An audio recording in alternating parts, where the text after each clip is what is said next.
Tuesday is the deadline. Yes, this would be the biggest embassy in Europe if approved, if Starmer bows down to Beijing, as these protesters are saying. Behind me you can see nobody wants this. No defection at borders! We know that we have to stand up to the abuses of China. And what worries me is that we have a government right now that seems to be scared of China. What are you doing here at the protest? That's an interesting sign you've got there. Clearly you're not a fan of our Prime Minister Keir Starmer. Why is that? He's kowtowing to the Chinese government, right? A dictator regime. Robert Genrich defected to Reform yesterday. He called the Conservative Party and Kemi Badenoch a leader with no backbone. She's obviously shown up here today and done a speech. It's kind of unprecedented to have that sort of flagrant support. What did you think about her speech and her backing this? I think any party backing our cause, like going against the building of the embassy, I'd say we welcome them. Why are you here today? So I'm Tibetan and I'm here to oppose the Chinese mega embassy being built here. Unfortunately, we think the UK government might allow this to happen, and I think it sends the wrong message to people who have been oppressed by the Chinese government, who are still being continuously oppressed in free countries. There are lots of Chinese decisions which are being followed by Chinese police states. Now, we know that there are plainclothes Chinese policemen potentially in the crowd, so a lot of them want to stay anonymous, which is very understandable. Why are you here today? Because it's very simple. It's no mega embassy, and this is absolutely unacceptable because, you know, this is a very peak area, and I don't think any one of the country they will have choose one of the peak area, prime area, and make it to their one of the, I think it's the biggest embassy in Europe. So this is absolutely unacceptable. This government is engaging with China confidently and pragmatically and challenging across the UK, on DAB+, on YouTube, on your mobile, and on your side. This is Talk.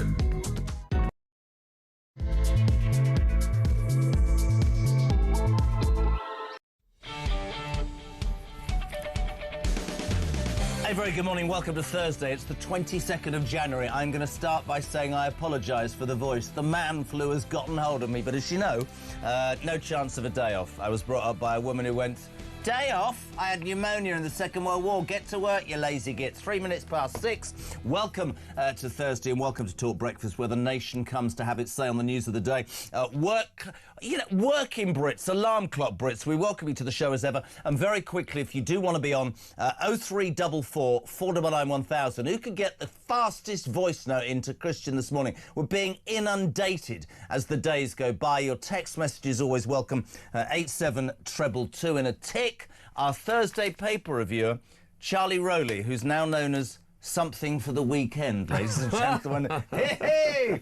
Those were the days. But you're waking up to the news that Donald Trump, of course, last night dropped his threat to invade Greenland and impose tariffs on the UK after reaching, in his words, a future framework for Greenland and the entire Arctic region. Now, some of the press are going, he U-turned. Others are going, he got exactly what he wanted. Christian nailed it for me this morning. If you read Trump's book, The Art of the Deal, it's all about what I said the other day. He aims to shock because he knows what he wants to get, and in the end they all go, oh, so he said tariffs, invasion, and he's got increased sovereignty over larger military bases in Greenland, which is what he wants as a threat to China and Russia. So have Europe fallen into his hands? Certainly gets it done. 0344 499 1000. Keir Starmer.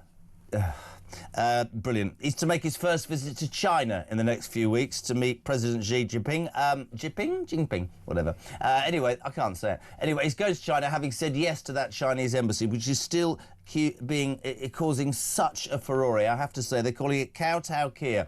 That massive embassy in London, it's not going out of the newspapers. People are really concerned, from our security services downwards, all sorts of politicians from across the divide. I bet you the next thing that Trump will wade in on is this super embassy. I don't believe it will ever be built. Your thoughts on that? 0344 499 1000. There's two stories today that really, really infuriate us, and I'd love your take on them nice and early. 1 in 4 school starters are still in nappies because parents don't think toilet training is their job. Growing numbers of kids are not ready for school. Some pupils trying to swipe on books as if they're phones and iPads. And, you know, I'll be really honest, education is the most important thing, and maybe what I'm going to say isn't going to be very popular. What the hell's happened to parenting in the United Kingdom? Why are we, you know, we all sit here and we say, we don't want state involvement. Well, take bloody responsibility. If you can't potty train your child, if you can't have your child with the basic rudimentary things by the time it goes to school, surely it's fair enough to say you're failing as a parent. But don't get me on the whole thing, because too many people have too many kids. And before people phone up and go, you've got 6, yeah. And I pay for all of mine, and I do my damnedest to make them good kids. 0344 499 1000.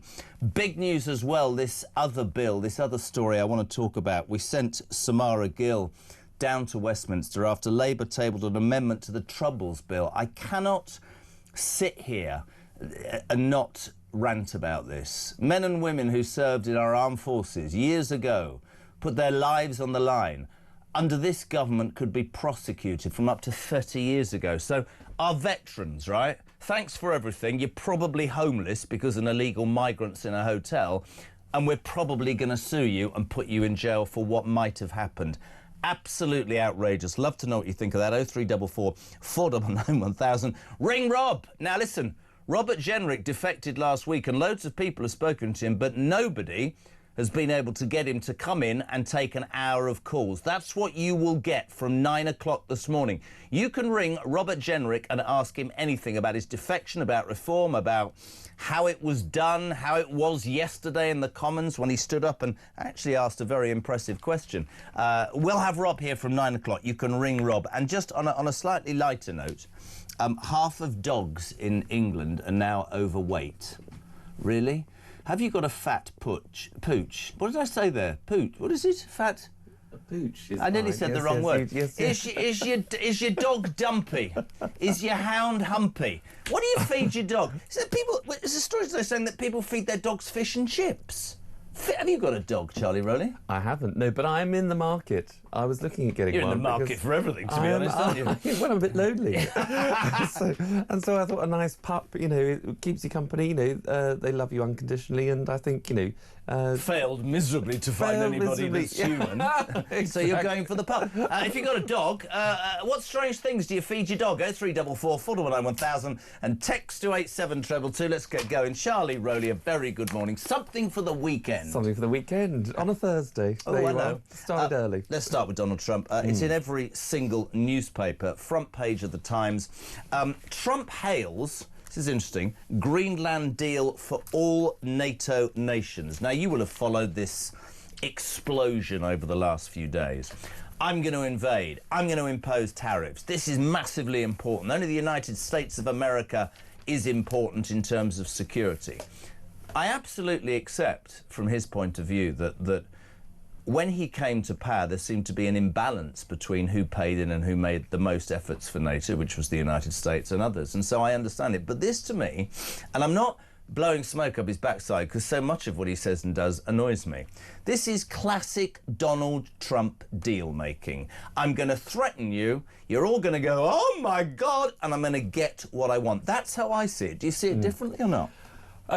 No, I don't. I think the threat, however, of taking over Greenland at some stage, potentially, couldn't be taken off the table. Now, whether that's a complete takeover of the bit of land or whether it would just have been what is going to happen without the agreement, which is just sending more troops to some of the army bases that they've got there. But he's got sovereignty over that now. He's got sovereignty over the armed bases, so that's a tick for him. Absolutely. But you're absolutely right. He's exposed what we all bemoan at times, which are the structures of, you know, international diplomacy, the constant, you know, jaw as opposed to not war in this case, but just action. Yeah. And, you know, he's identified a problem. He's a deal maker at the end of the day. That's all he's been about. His modus operandi is get the deal done. I completely agree. And it's like the Chagos thing. On Monday, everybody was going, well, you didn't say that before, and I'm convinced that was in the back pocket. But I read a lot overnight that many officials of all European countries saying, we are tired of his antics. It's up, it's down, we don't know where he's going. But you read into that, no, because the way you've done diplomacy for years is you've always known what's going to happen, and you all have completely loads of meetings and don't get anywhere. Love him or loathe him, he gets stuff done. Let me just play a clip. This is him saying that the concept of the deal has been done. DT, take it away. Well, we have a concept of a deal. I think it's going to be a very good deal for the United States, also for them. And we're going to work together on something having to do with the Arctic as a whole, but also Greenland, and it has to do with the security, great security, strong security, and other things. The tariffs are off. Nothing happens on February 1st? No, we took that off because it looks like we have pretty much a concept of a deal. A deal of ownership, a deal... Well, it's a little bit complex, but we'll explain it down the line. So whether you think he's a deal maker or he's a U-turn, and let us know, 87222, and let's give some credit. I don't want to, but I'm going to have to.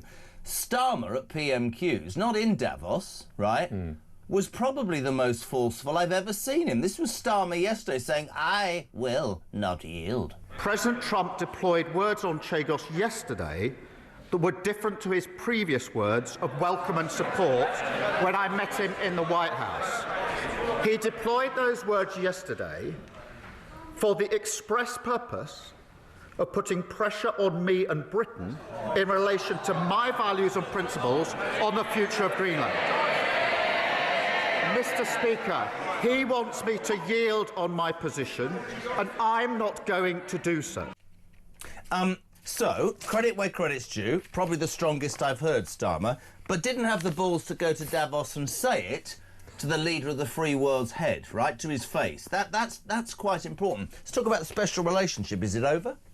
No, of course not. If anything, I think it'll probably be strengthened, actually, because, you know, Donald Trump, as an individual, we've talked about him wanting to get to a deal or whatever it is that he's focused on, but he also respects people. You know, that's why he has this interesting, which I think is an interesting relationship with President Macron, who at times has flexed his muscles. I'm not a huge fan of the man myself, but, you know... I like Giorgia Meloni. Every time you see a picture of her looking at Macron, I think she's the greatest thing in the world, Giorgia Meloni. She absolutely loathes the ground he walks on. Exactly. But she even stood up to Trump in a phone call and said, look, EU, there might be some miscommunication. Don't you think he admires... I said this yesterday. Exactly. Does he not admire a bit of strength? Exactly. If you're just a patsy, you'll be a pushover, and he'll, you know, stroke your ego just to get you on board, but he'll know ultimately you'll be fine. So all of the other bits that were going on in his mind, where he probably wanted obviously the state visits to the UK, the idea of having Peter Mandelson back in the day as the ambassador. I saw him. Fine. I saw him. Oh, did you? In reception. Oh, of this build? Yes. Oh, and he wasn't taking a leak. The former ambassador? 03444 499 1000. What do you make of it? Is Donald Trump the master deal maker who's got exactly what he wants in Greenland? Or did Keir Starmer and Europe stand up to him and he did a U-turn? We'd love to know. Good morning to Margaret. Morning, JK, and the lovely Charlie. Here we bleed and go. How long do we have to put up with this weak Eustace PM? Yesterday, he was out of his depth and pathetic. That's her opinion. Mark's in Croydon. Morning, Jez. My girlfriend's a teacher, and every day she sees kids who lack the basics, but even worse, some have turned up with leftover McDonald's for lunch. My mum would cook me breakfast before school, pack a fresh lunch and not give me junk food. The people having kids are kids themselves. What hope do we have? This is this story, and I'm not going away from this. 1 in 4 school starters are still in nappies because parents don't think toilet training is their job. I think if you have a kid, it's your responsibility. I think it's an absolute disgrace. And listen, in another life, I spent a lot of time with feckless people who had kids quite simply to get benefits. And if people don't like that fact, it is a fact, OK? Many hard-working Brits, people listening to this right now, are out the door as early as all of us, right, to put food on the table, pay their bills. It's also part of it to educate your kids on the difference between right and wrong. Katie Heitner says, morning, Jezza. Poppy the Poppy is most certainly not a podgy pooch. She's a racing snake. Christine says, can you tell the gorgeous Charlie here you are, ready to get a cock a poo. They are loving... What? Get a cock a poo? Yes. They're loving and fun, intelligent and charming, like Charlie. Oh, Christina, get a life. This is the story about dogs. Apparently half of dogs in the UK are fat. Are we allowed to say fat? Overweight, obese. They've got an obese gene. They're depressed because other dogs don't like to eat with them. What do you feed your pet? 0344 499 1000. Let's go to Keir Starmer and the Chinese embassy. This flew the last couple of days. Finally, it was passed yesterday against Charlie, it seems. Almost every single person. The Mail, page 4. I mean, the security services said don't do it. Labour MPs said don't do it. And yet... kowtow Keir, it says here, to make first visit to China days after agreeing to new mega embassy. What's your take on this, pal? I think we should not have gone ahead with it. I think, yeah, you're absolutely right. The security services have said that they can't guarantee that there won't be breaches of national security. The embassy that's been proposed and been submitted several times and kicked into the long grass is very close to underground cables that carry highly sensitive data, particularly about our financial district and people's money. So, you know, the idea that they can tap into that and be able to sort of, you know, crash the UK economy, I think is alarming in itself, notwithstanding the fact that they had, as part of their plans, secret rooms, so we didn't know where they were, what they were going to be used for. But, you know, China has got us, I'm afraid to say, I think, over a bit of a barrel. You know, when the UK economy is doing terribly in comparison to what it should be doing, when you've got to go for growth, when you've got to achieve that growth, which this government said it's always been about, you've got to go to, cap in hand, to obviously the world's second biggest economy, China, to try and get a bit of national investment. But I can't understand why we're pursuing this strategy when China basically said to the Prime Minister, when it came to the Scunthorpe Steelworks, where they just sort of pulled out without notice, and said, basically, we all have to step in because we're not interested. And by the way, we'll only continue to fund it or help you a little bit if you give us the embassy. Now, that is not how international relations of someone that you want to be doing business with works. At least with Donald Trump, it's very plain, it's very open, it's very direct. None of this underhand nonsense. I completely agree, and I'm probably going to alienate a few people. I'm just going to tell you how I always saw the Brexit thing, right? I always believed that we were under the control of Europe, and that if we came away, this was my opinion at the time, that it would free up businesses to be successful. We could prove to the world that our products were good and we could make business and growth like that. But we've got a government that stymies any sort of growth with taxes on small and medium businesses, huge tax increases on the individual. And so as a result, right, you're absolutely there, the economy flatlines, inflation up yesterday. So he's going cap in hand, whether it's to Europe or China. I've always believed, and maybe this is really old-fashioned, you know, this country, this once great country, is an island. I think there's enough good things, but we don't, and we're looking in the wrong direction. But from a security point of view, absolutely outrageous. Graham in Bushy says maybe there will soon be a canine version of Manjaro for fat dogs called Houndjaro. Very good. Neil Harrison. Donald Trump did back down, Jez, but he's a business genius. He gives you a hand, but it's really a backhand at the same time. Charlie and Jeremy, fat dogs. I can't believe we're doing this. Ozim Pooch and Charlie, cotton de tullers. Do you know what that is? No, I don't. No idea. Our smart, small, don't shed hair and as cute as button. Shout out to mine Poppy. Have a great day. That's Mark in Selsby. Do you have a portly pooch, a lard-ass Labrador, or a chubby Chihuahua? Call Jez right now. Who made that up? Hi, my name is Chris from Poole. Do you think we will end up like China, Russia, North Korea, or do you think the British will fight back? We've gone from a chubby Chihuahua to are we going to go to war with China? This is the Jeremy Kyle Breakfast Show. Can I bring you to another story that is also massive in the newspapers today? The story about veterans. Our own reporter Samara Gill went down to Westminster. We'll talk about that later. Labour tabling an amendment to the Troubles Bill. Can you just explain? Because, look, veterans betrayed in almost every paper, certainly here in the Mail, it's also in the Sun. Can you explain a little bit about this bill? Because it seems so unfair. Yes, so there was a legacy bill that was put in by the Tories to effectively protect people that fought during those troubles, you know, obviously on the island of Ireland. And those who fought and served and protected the UK when we were threatened by terrorists, IRA terrorists, and terrorist suspects that committed terrorist acts in this country, blew up Parliament to a degree. And you remember the Brighton bombing and things like that. These people have been protected because of the legacy, because of the Good Friday Agreement. It's about putting, those arms down, but protecting the soldiers that went after people that were effectively going to cause us harm. Now, some of their activity might have been clandestine. Exactly. And it's sort of called war, isn't it? It's called, save yourself before you get blown up. Exactly. And it might have been. And so the Tories, as the world changed, came up with a bill which said these people will not be prosecuted, and Labour has done back. Exactly. Just as with the Good Friday Agreement, if you're releasing other people that wanted to cause us harm to de-escalate, you've got to protect the people that were also after, was here to defend us. But the idea that people now feel it's okay to, potentially in the future go and prosecute those people who put on that uniform that defended the United Kingdom and all of us here is something that I think it plays into the narrative of reparations for all, whether it's let's get an opinion on this, because I'm sorry, I think this veteran thing is disgusting. I'd love to hear what you think of it. Matty, good morning. Good morning, Jezza. Matt from Warrington, ex-Welsh Guard. I served 2 years in Northern Ireland. I listened to the amendment on Peter's show last night. Lib Dems, Labour have been instructed to vote for it.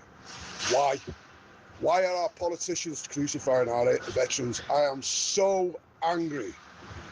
I am so furious. None of them have ever carried a rifle. None of them have ever heard a bullet go off. Hey? None of them have ever heard a bomb. What's next? Afghan? Iraq? Hey? No shame on these people. Disgrace. Honestly, I'm so angry today. I hate it. I'm surprised they're not going for the Falklands, lads, while they're getting near the end of, now they're on 60. This government, these woke politicians, haven't got a clue. Yeah, if it kicks off again, they'll want us to go out there so they can sleep safe at night and then prosecute us 20 years later. I have no faith in this government. Thank you. Do you know what? The reason I wanted to play that, and Christian's dead right, it is disgusting. And in times of war or trouble or bombings or whatever, I'm sure there are many clandestine actions, but these are men and women. Let's just nail this at 6:20. You put their lives on the line for our country. And we've got a government who thinks it would be a good idea to prosecute them. This is the same party that's gladly going to sit around the table with Jerry Adams and IRA leaders who blew to smithereens people's lives, their homes and their businesses for many, many years.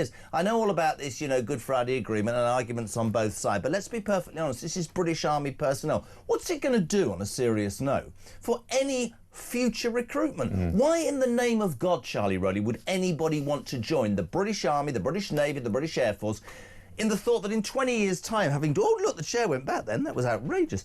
In 20 years' time, you could be prosecuted. I think it's an absolute disgrace. Totally. And you just wouldn't, would you? If that was a threat that you faced, having, committed your life to the service, literally your life to serve, the idea that you could then be sort of prosecuted, and, the treatment of veterans already, you talked about it right at the top, people still sleeping rough, people on the streets, when hotel accommodation has gone to people that have come over on a small dinghy. But this is the same party, it seems to me, the Labour Party and the government, that were very happy for lawyers to win out the day when they prosecuted, just as Matt referenced in that voice note there, veterans that served in Iraq and Afghanistan.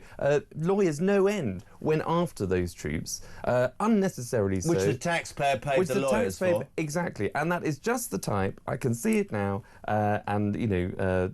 someone will complain, I'm sure, but, the Lord Hermers of this world, the Attorney Generals who have sat round the table as a lefty lawyer that's defended some of the most indefensible people in this country, will be part of that network of lawyers who say we must go after, we must right these wrongs. This is the number one story today for me. We can talk Trump, we can talk Chinese embassy. What are we doing to our bloody veterans? This is a government, by the way. Yesterday we had that story of Jennifer Melley, that nurse who has striven all her life to be a nurse, an amazing lady from East London, a transgender paedophile, so I'm going to keep saying this, a kiddie fiddler, convicted, comes to her hospital, is particularly offhand. She misgenders by mistake and calls him Mr. He calls her the N-word, and this poor cow has to spend 2 years fighting for her job, and thank God she won it. no Labour politician criticising that at all, and allowing anti-veteran... But it is beyond me. And when people say, oh, you're very against the government, this is a disgrace to our veterans. If you are an ex-Army, Navy, Air Force personnel, men or women, we'd love to hear from you this morning. And don't forget, after 9, Mr Genrich's in town. Join me, Rob Genrich, on the Jeremy Kyle Breakfast Show on Talk. There's a lot of harm happening in the country right now. People feel like the country's in a mess. What does this say about our entire prison, justice? The whole thing's a mess like so much else. Well, it's a total shambles. Take away these human rights laws, which have got completely out of control now. You know, I do believe that economies can be fixed and you can get catch-up growth and ensure that when people come here, they're detained and deported swiftly. Ring in, ask me any question. I'm here to answer.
6 different men. I'm just giving you a story. And do you know what she said to me? The only thing in my life that's free and fun is sex.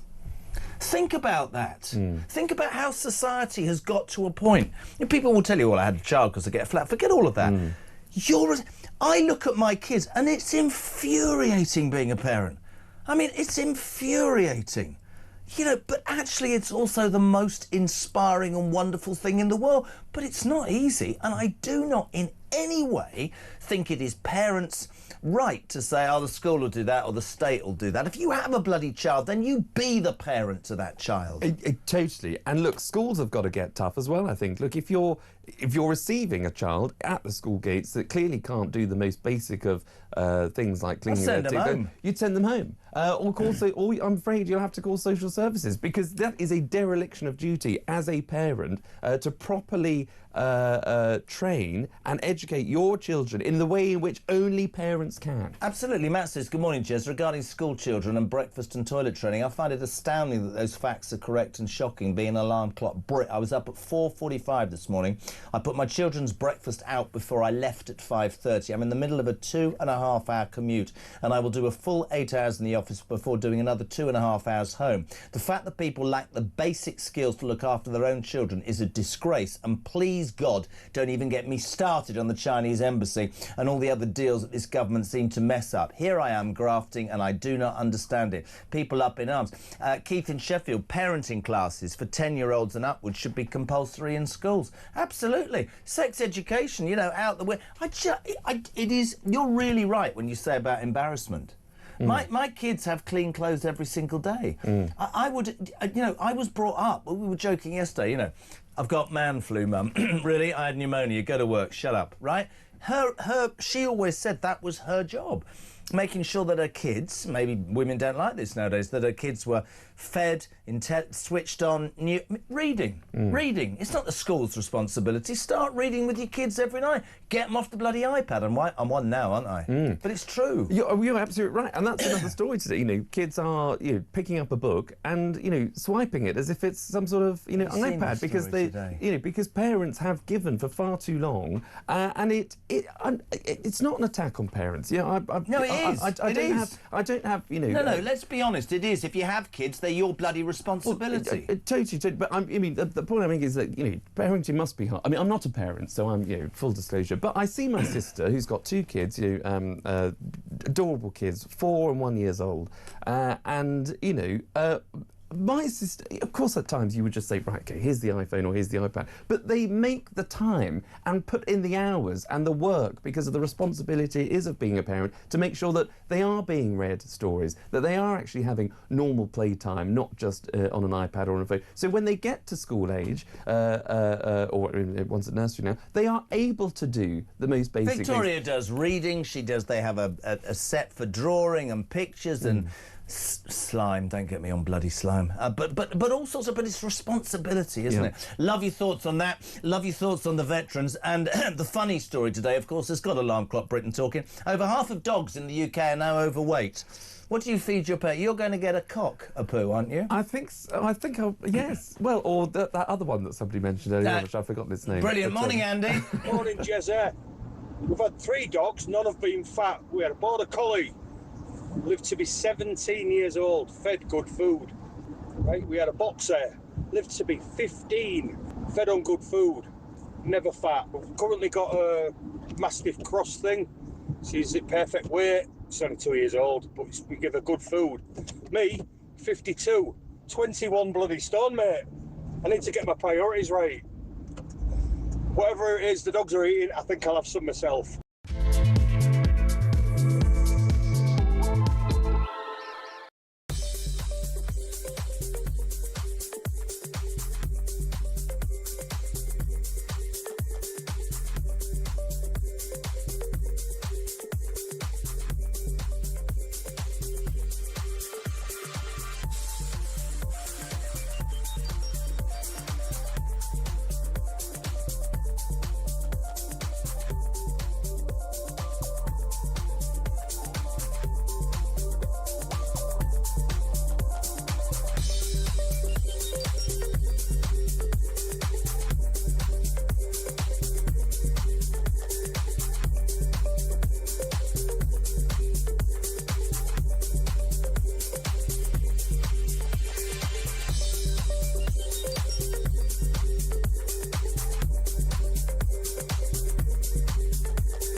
Across the UK.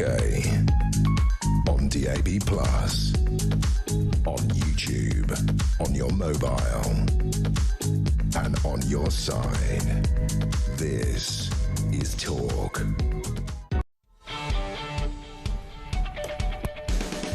Welcome back. What is it? Almost 20 to 7 on Thursday morning, the 22nd of January. You're very welcome. This is JK on Breakfast to Talk. It's the home of free speech, common sense, and most importantly, alarm clock Britain. Morning, Laura. Morning, Jeremy. Morning, Charlie. Laura in Wiltshire.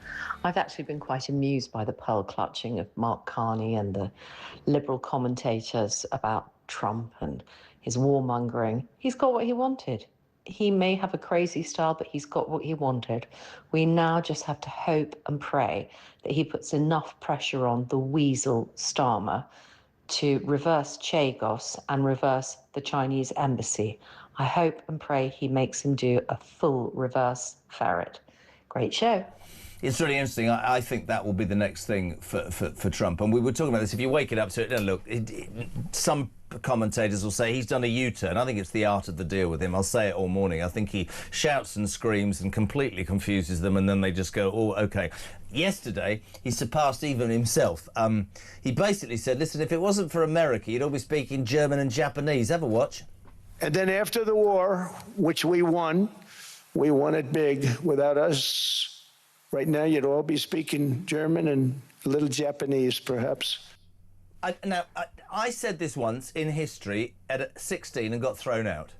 And this, you know, alongside the veterans who I have the greatest respect for, let's nail this because I did a degree in it. The Second World War was heading to a stalemate until the Americans came in. It is an absolute fact. That was the basis of the special relationship. But only he would say, without me, you'll be speaking German and Japanese. And they all go, oh, my God, this man's a madman. But he's walked out of Greenland with a deal, and that is the man we're talking about, right? And I'm with Laura. I hope he now puts pressure on. Chagos is a bloody disgrace. You know, Starmer was shown to be a hypocrite on Monday. Greenlanders should decide. But you sold the Chagos Islands without speaking to Chagossians and gave away our money. So I hope Laura's right. I hope that he's pushing Starmer on that, and also very much so on the Chinese embassy. Do you think that will happen or not? I don't think it will. Really? I'm afraid. No. I think he'll use it as a criticism for sure, and I think he'll use it as a playful tool to sort of taunt Starmer at times. But yeah. I think that you asked about the special relationship earlier on, and I think the reason why that will continue, even if Trump is furious sometimes with Starmer, is because Trump still wants stuff out of the UK. So I think. What does he want? What does he want? What can he have from us? I think King Charles is due to visit America at some stage and do an American tour there. Trump still has obviously this great affinity with Scotland. You know, it's his hometown, so he has a connection to the UK. So I think we will probably still get off marginally lightly. However, I do think there was a bit of pressure from the EU leaders put on. I think when everybody reaches for the phone and says, "Look, Donald, no, really, we can't do this." But again, that's how well Trump plays, I think, the rest of Europe. So, credit to him for that. He's got what he wanted. But again, made the European and the Western sort of processes by doing things, just talking, committees, diplomacy, not actually taking any action. He's a doer, not a talker. You're absolutely right. Sarah says, regarding children and poor parenting, Charlie and Jeremy. It's your show now. I'm afraid it's absolutely rife nowadays. Too quick to throw an iPad in front of them and babysit via YouTube. Gentle parenting is what's to blame. No, we don't punch mummy. Oh, please don't smash mummy's table. How about good old-fashioned parenting? Do that again, and I'll ground you a month and take your iPad away and probably put you... I used to, you know what I used to say to my kids? You do that again, I'll put you in the garden with the foxes. Terrified them. Everybody might go, whoa! Yeah, absolutely. Louise from Ipswich, Charlie Rowley, they love you, man. Please ask Charlie to go to a shelter if he's going to take on a dog. That's not a bus shelter, that's a shelter for dogs. I know you spent a lot of time in bus shelters. I thought you were telling me to go to a kennel there, or for me to go to a shelter. No, go to a rescue shelter for dogs. Bill says teachers are now also expected to teach primary pupils how to clean their teeth. Absolutely. Cliff in Berkshire, of course it's the responsibility, Jez, of the parents to toilet train their kids. I blame the use of disposable nappies. When it was necessary to wash out terry nappies, this is very interesting, after each use, it incentivised parents to get their kids toilet trained as soon as possible. Now they don't bother. It's too easy to just bin one and stick a new clean one on. I'd never thought about that. The old terry toweling when I was a kid, the old nappy sound. Now it is. Maybe that's the case. I don't know. Well, I don't know. You're not a nappy fan, are you, to be honest? Bit before my time, maybe, I don't know. My wife said she changed Iris the other day. I cannot wait for this child to be out of nappies, and I suspect by the time she is, I'll be putting one on you, Kyle, won't I? You're getting wound up about the veterans. Mike, good morning. Morning, Jeremy. You played my voice note a few weeks ago. I was the guy that said I'd jump up in a war situation as a veteran and get back out and defend this country. I now redact that. Just because of this government, and I don't know how anybody else should feel about this, but anybody to support this government, I now see as an internal enemy. My own countrymen are turning their backs, and I am utterly dumbfounded as to why people are sitting by and doing nothing to rise up against this government. It is an absolute disgrace. And you know, I've got a letter from the Secretary General for work that I did in Northern Ireland, and that letter now means nothing to me. Absolutely nothing. God bless our boys and girls that served. Couldn't agree more. This is the story you're waking up to. The Tories, Charlie, were telling us that brought in a bill, a legacy bill, that said you can't be prosecuted on stuff that happened whilst you were serving in the armed forces, certainly in Northern Ireland, with all the troubles there with the IRA before the Friday Agreement. And guess what? The Labour Party have decided to throw that out.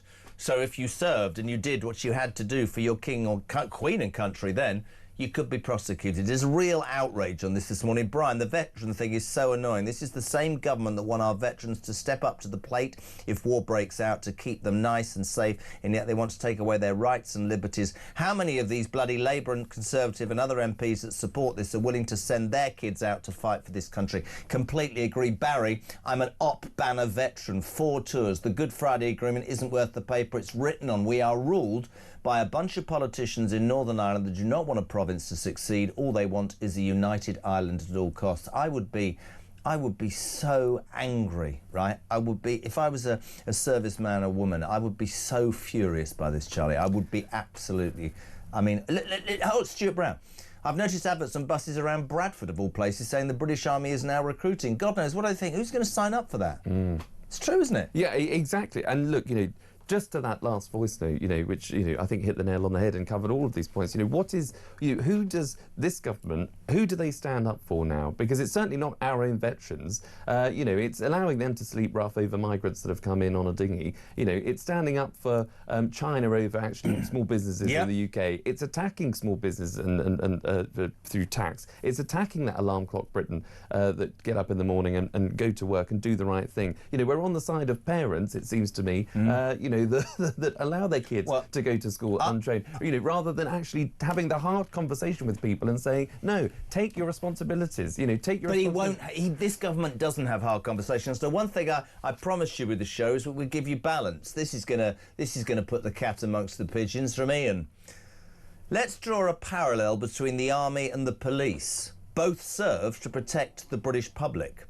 The majority do it well, but remember, some of our cops have been proven to be rapists and murderers.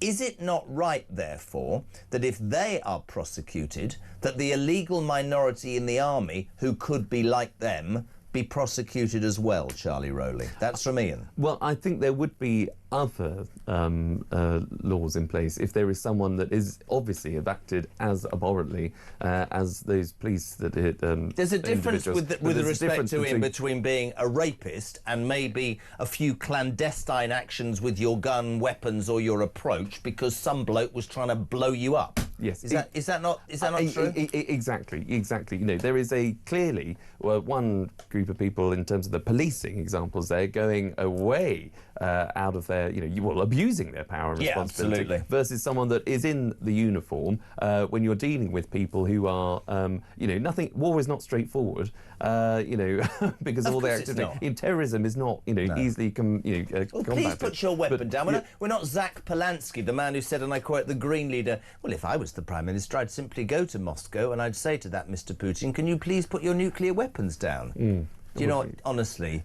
don't start me on that. Sure, yes, Morning, Jane. Morning, JK. On the Veterans Bill, this is the same government that only last week said that they were going to increase the age where they could ask them to support their country to 65. They're absolutely off the trolleys. We need to get them out.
Join me, Rob Genrich, on the Jeremy Carr Breakfast Show on Talk.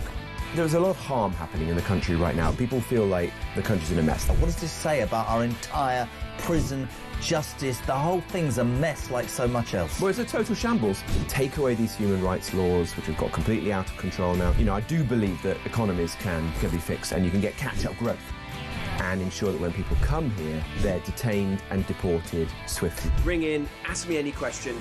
I'm here to answer.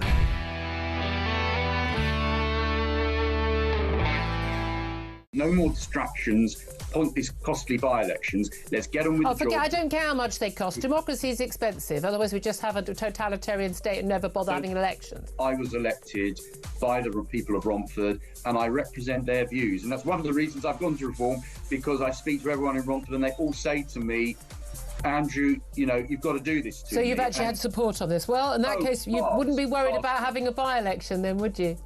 I'm worried about wasting time when there's more. Across the UK, on DAB+, on YouTube, on your mobile, and on your side. This is Talk. Welcome back. You're waking up to the news that Donald Trump has done a deal. We call it the art of the deal, others not. Keir Starmer's cozying up to China and off on a visit, apparently soon. Robert Genrich, the defector, yes, he's done lots of interviews, but he hasn't taken your calls. He's here from 9 o'clock this morning. Ring Rob for a whole hour. You're up in arms domestically. Kids going to school wearing nappies at 4 and our veterans being screwed by this Labour government. But most of all, we're talking, we're not most of all, we're talking about how half of the dogs in the UK are now overweight. What do you feed your pet? 87222. And Charlie Rowley, who's admitted that he'd like a dog. You've just shown me a picture of a what? Somebody behind the scenes suggested a Pomeranian, no, which a short-haired dog is fine. Then you mentioned, because you're quite classy, a corgi. Yes. Now, I'm going to tell you a very funny story. It's only 30 seconds, because I can tell you this because the old man's dead. As you know, he was the Queen Mother's private secretary for years and years and years. But when he first got the job, he went through a whole series of interviews, and they spent their last few quid's money on a new suit and tie, and his final shirt and tie. And his final interview, he arrived at St James's Palace, Clarence House, and he was told and he basically told me that he had to go through about 5 double doors. And this footman said to him, right, through the next doors is Her Majesty Queen Elizabeth, and you must bow very low, and it's Your Majesty, and then it's Ma'am. You step forward, she'll offer her hand, and that's whatever.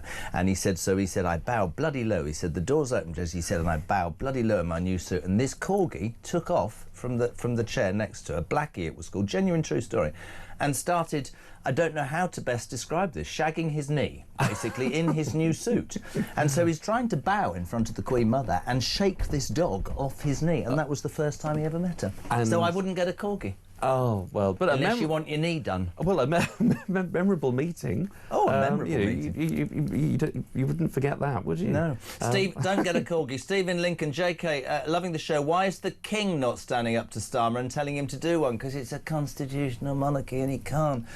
There are 2.4... Michael Kenny, did you know this? There are 2.4 million vets who will no longer vote Labour if they ever did before. That's interesting. Damon from Wigan, I'm a veteran and I sit here waiting for my letter about my duties in the army. And now the Labour Party want to to prosecute for orders I followed and carried out. My proud history in the army is gone and panic has set in my life. That's dreadful, man. Yeah, absolutely. And look, you know, that is a very, very good point, because you've got people who are making the decisions, who are ordering those troops, those boots on the ground to go and carry out some of the missions and tasks that they have to do.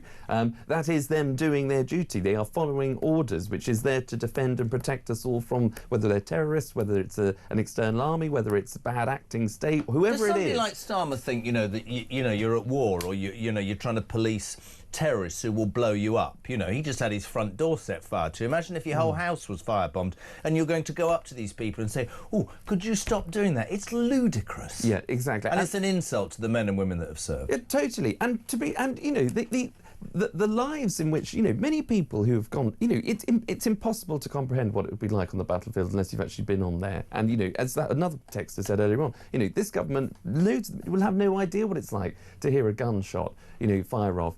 And so when you come away from that and you try and re-engage, I imagine, in sort of civilian life, the trauma that you might take with you from some of those operations, the idea that 20 years or so later, this could all be dug up again and someone could accuse you of doing something that, you know, they want to drag you through the lawyers for. The amount of pressure and the mental health that will have on our veterans, the bravest men and women of our country, is completely absurd. And the outrageous thing about that is that we talk all the time, quite rightly with some people, about mental health and issues, but we also know there's a huge number of people in this country that now play that card. Vic, my wife's got a good friend whose boyfriend, soon-to-be husband, served for years, and I won't even go, I would be disrespectful, but what he saw and what happened to him, he's had PTSD, and it's taken him years to get back into to a sort of a normal job and normal life. He probably sits there now every day wondering whether he's going to be prosecuted. I think it's an act. There's so much, actually, when you sit here and you go, this is a shame on us nationally. The lack of a grooming gang inquiry is a stain on the United Kingdom. The post office scandal is a stain on the United Kingdom. And the way we treat our veterans, and I tell this story every day when I go into my local town on a Saturday, there's a guy sat there, 14 years he served, and he's homeless. The migrants are in a lovely hotel, and this poor bugger's not only homeless, but probably waiting for a letter from this stupid government saying we're going to prosecute you. Yeah, and you're absolutely, and outrageous. That just goes to the heart of what this is all about. You know, who is this government? Whose side are they on? What are their priorities? Not the people. Anybody who isn't the people. Does that sound unfair to say that? And just ask yourself, what other country, you know, would be doing this? You know, it certainly wouldn't be America, who you know, when talking, people have got all kinds of things to say about Donald Trump. But, you know, fair play to him, regaining that strength in America, America first, protecting the people that put on the uniforms, having that pride and that patriotism restored back to the country. My daughter's to make it proud. One of the number 3, I call her. She's going off to Camp America. It will take 3 months minimum to get a visa for a 20-year-old girl to go and work in Camp America. This country, I'll come straight in, I'll put a veteran on the street and I'll get whatever. And honestly, and it's like Tony says, guys, something has gone drastically wrong in the United Kingdom over the past few years. Literally everything is in decline. Parents can't feed their own kids. We're slagging off veterans. We seem to be helping those that don't help themselves. And I bring it back to every morning, Charlie, that we don't seem to look after the people that put in what they put in. And I'm not just talking about money. If you live your life correctly, you get screwed nowadays. Exactly. And that goes to the heart of, of politics, to where we are today. You know, is Britain broken? I know that was a headline last week and a question, but is it broken? But that is the question. Because Genrich, who's, by the way, Ring Rob's on later, he said it was Kemi Badenoch, whatever she's called. What is she called, by the way? Badenoch. And apparently annoys her if you say Badenoch. Well, what a stupid. People will. I think, you know. I'm sure that Thursday was quite a pressurised day for Rob. You know, so misspeaking somebody's name, I think you can be forgiven for. Making a point of it and nothing else. But you're absolutely right. You know, of course Britain's broken. You know, is it beyond repair? No, it's not. I think there was the semantics of we've got, and of course you've got to inject a bit of hope and optimism in this country. Of course you've got to get the things right, but you've got to be open about the starting point where this government now has all of its priorities. It's seemingly directed at other people. Mark from Hedge End. Morning, Jez. I have woken up to the news about veterans this morning. I am a philosophical person and take everything with calmness. because of my training. However, I'm absolutely incredulous with raw fury that Starmer and his toads have repealed this law and decided to go after those who put their lives on the line. Is there something wrong with this government? Are they in fact communists? And I would feel, you know what, if I'd served my country, I would feel exactly the same. Charlie Rowley, every Thursday, something for the weekend, Governor. Off to buy a cockapoo. I'll keep you posted. Let me know what you're buying, and we appreciate you being on. Listen, news at 7, we've got James Price. We'll talk more about veterans, about kids not being able to put a nappy on to go to school. We'll talk Starmer. Nappies to Starmer? You know what I'm saying. And Donald Trump did the deal yesterday. 0344 499 1000 for your voice notes. Get them into Christian. And, of course, your text, 8722. Start your message with the word talk. It's Thursday morning and the news at 7 is next on Talk Breakfast.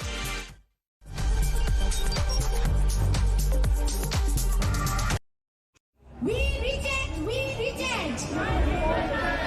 We reject, we reject. Behind me is the highly controversial location for the proposed super embassy. Tuesday is the deadline. Yes, this would be the biggest embassy in Europe if approved, if Starmer bows down to Beijing, as these protesters are saying. Behind me you can see nobody wants this. No defection at borders. We know that we have to stand up to the abuses of China. And what worries me is that we have a government right now that seems to be scared of China. What are you doing here at the protest? That's an interesting sign you've got there. Clearly you're not a fan of our Prime Minister Keir Starmer. Why is that? It's kowtowing to the Chinese government, right? A dictator regime. Robert Genrich defected to Reform yesterday. He called the Conservative Party and Kemi Badenoch a leader with no backbone. She's obviously shown up here today and done a speech. It's kind of unprecedented to have that sort of flagrant support. What did you think about her speech and her backing this? I think any party backing our cause, like going against the building of the embassy, I'd say we welcome them. Why are you here today? So I'm Tibetan and I'm here to oppose the Chinese mega embassy being built here. Unfortunately, we think the UK government might allow this to happen, and I think it sends the wrong message to people who have been oppressed by the Chinese government, who are still being continuously oppressed in free countries. There are lots of Chinese decisions which are being followed by Chinese police states. Now, we know that there are plainclothes Chinese policemen potentially in the crowd, so a lot of them want to stay anonymous, which is very understandable. Why are you here today? Because it's very simple. It's no mega embassy, and this is absolutely unacceptable because this is a very peak area, and I don't think any one of the country they will have choose one of the peak area, prime area, and make it to their one of the I think it's the biggest embassy in Europe. So this is absolutely unacceptable. This government is engaging with China confidently and pragmatically and challenging them where...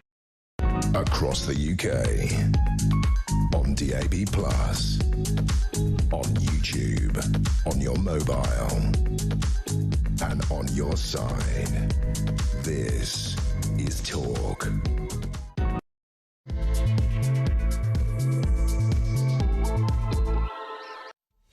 Hey, very good morning to you. Just gone 7 o'clock. We're live across the United Kingdom on Talk. It is, of course, the home of common sense, and it's where alarm clock Brits come to have their say.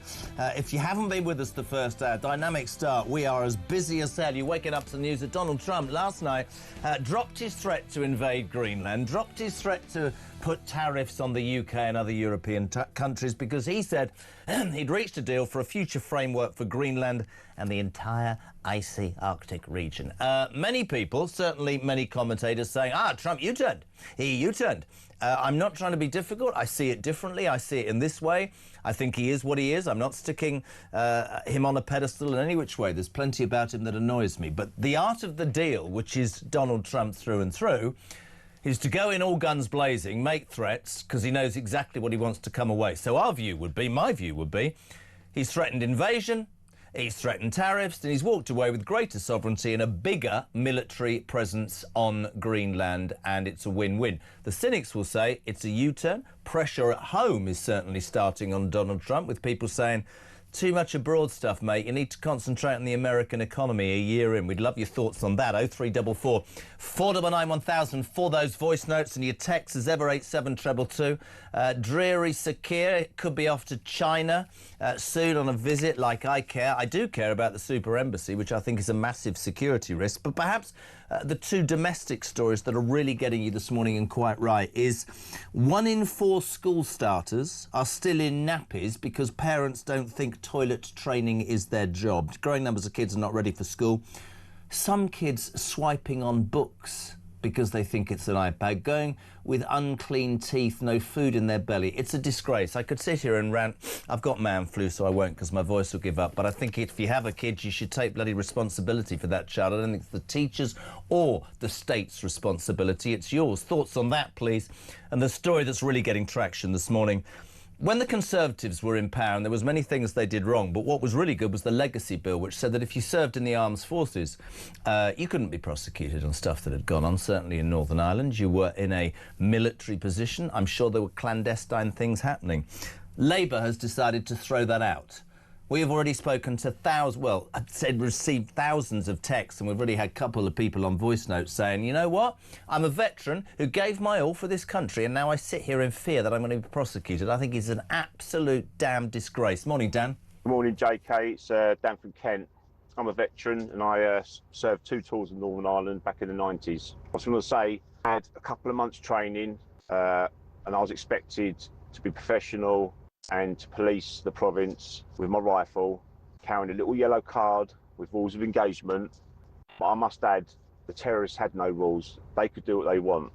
And for this government to overturn a law where a veteran from decades ago could be prosecuted absolutely disgusts me. They've just recently increased the age from 55 to 65 to re-enlist reservists. Good luck with that one, Keir. Warren in Coventry says, Phil, JK, this veteran atrocity, hopefully our brave and fantastic veterans will fight against this traitorous anti-British so-called government. They are outrageous and need to go. Dave is a veteran who wouldn't pee on Starmer if he was on fire. This disgusts me more and more every day. Let's just take, it is outrageous. Thank you for everything you've done to protect us. We're going to put you in jail because in a different world, we don't like the fact that you might have got your rifle out and been nasty to somebody. Do me a bleeding favour. A very good morning to former government advisor, ensconced in the country, surrounded by animals. Good morning, James Price. Good morning, my friend. I'm very glad to hear that you are battling manfully through the man flu. Well, they say that sometimes pregnancy for a woman can be so bad and painful that it starts to approach what a man feels when he has a cold. I agree with you, but unfortunately, as I said yesterday, I was brought up by a woman who would go, Mum, yep, I don't feel great today. Good, because I had pneumonia in the Second World War. You're going to school. Get out of me ass. So yeah, we just come to work. JP, how's the country? You look like you're in the. You look like you're in. I tell you what, you look like. You look like you're in a cubicle waiting to have an ultrasound. That looks like one of those curtains behind you. Are you all right?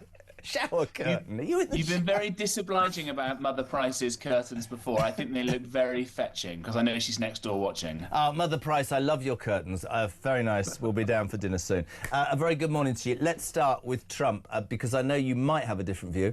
Yesterday, having threatened invasion, JP, having threatened tariffs against the whole of Europe and watched a succession of leaders go, oh my God, and all these little officials running around getting completely wound up. Some will say he backtracked, U-turned, dropped tariffs, dropped the invasion. He says they've reached a future framework for a deal. I just put forward the theory that it's typical Trump, isn't it? I'm going to shout from the rooftops, make all these threats. I'm going to watch you lot all scurry around like ants and you don't know what to do. And then I'm going to get what I want and I'm going to get on Air Force One and get the hell out of there. Bingo. I think that's exactly it. In the move, I haven't yet unpacked my copy of The Art of the Deal, by Donald Trump, but it lays all this stuff out 40 years ago. It's what he always does. Yep. Massively overshoots, and then you end up with the situation he wants. The mistake is, I think, here that, well, two mistakes. One, that everybody keeps falling for it every single time. Although some of us, and I think I was on your show on Monday and we talked about this, exactly what he would end up doing. The problem from Trump's perspective is that's all very well and good when you're doing, I don't know, budget negotiations with Congress, because in America the president doesn't have complete control over budgets. He's got to get that permission from the House and from the Senate, and that's all kind of fine argy-bargy on this stuff. I think the mistake is there's something as near, to me at least, sacred as NATO. Forget the European Union. It's NATO that has kept Europe safe. It's NATO that won the Cold War, and it's NATO that does such an important peacekeeping role still all around the world, keeping us all safe. To play around with something like that, I think that crosses the line, and although it's worked out for him, and I think that NATO should have been more sensible in anticipating some of this, and Europe and European countries should have had much bigger defence budgets for a long time in order to not be bullied around so easily, I think that's where the problem has come in. I'm glad to see at least that it's been... No, I get that, but I do pick you up on what you just said about NATO. And I'm not sticking up for Trump. There's much, and I'll keep saying it, I'll tell you when I disagree with him, but when he came back into the White House a year ago, he went for NATO, which you think is great. I don't think it's as effective as it was. And the ratio of who spent what was the old story, which was America is defending Europe and spending more. And I think they were on the back foot from that moment. They all jumped around and said, oh, yes, we'll spend more. Well, why didn't you do that before? Because the successive series of American presidents had never held your feet to the fire. So I get it, but he is bluster. Whether it works, I should ask you, because I had to give some credit here. What did you make of the I will not yield speech? But in fact, I'm going to play it. Some people are saying that this is Starmer finally growing a pair. This was him telling Trump where to go. Not in Davos, by the way, to his face, in Westminster, the coward. President Trump deployed words on Chagos yesterday that were different to his previous words of welcome and support when I met him in the White House.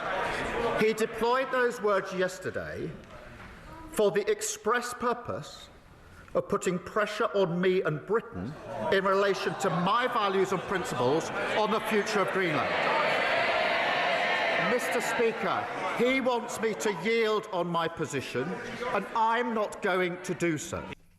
It's the first time I've ever heard him speak like that. Was that a good moment for Starmer, JP? No, there's never going to be a good moment for this disgusting critter. I'm afraid that this is the first time that he has ever stood up for anything. And what is it he's standing up for, Jeremy? He's standing up for the fact that Britain is going to be giving away our territory and paying billions and billions of pounds to do it. Will he stand up for all the grooming gangs victims? No, of course not. Will he stand up for the Northern Ireland veterans we're going to talk about? No, of course not. Will he stand up for all the school kids who've had a great education that his education secretary is now going to be destroying? No, of course not. Is he going to be standing up for people who've been failed by the NHS as a system and get some serious reforms into it? No, of course not. Is he going to be standing up to the Chinese? No, of course not. Is he going to be standing up to the Russians? No, not really.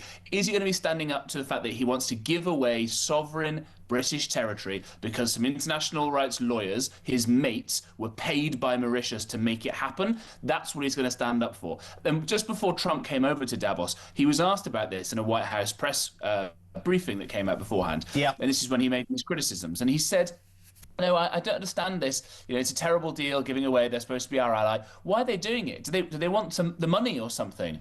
Donald Trump cannot get his head around the fact that not only are we giving away this territory, we're giving away nigh on 35. It's 35 billion quid. Did you know that? It's 35 billion quid, the cost of this. And listen, we went on and on about this. This is a huge slice of our national debt. You'd make sense. I mean, this government, JP, you're so right, mate. And listen, I have to ask the question about Starmer, but this government suddenly finds 35 billion to give away a piece of sovereign land to a country that's in the pocket of China. Oh, there we go. And they won't pay any income tax. And he'll also agree to a Chinese embassy that even his own security services have said is a complete disgrace. And he's going on a trip. And the whole thing carries on. I'm not complimenting him. My criticism of Starmer was the rhetoric might have been a thing, but certainly not in Davos, only in Westminster. I firmly believe with Trump, I've said it a long time, he's the sort of person that you have to stand up to and say it to his face. And Starmer will never have that. Here's a question for you, though.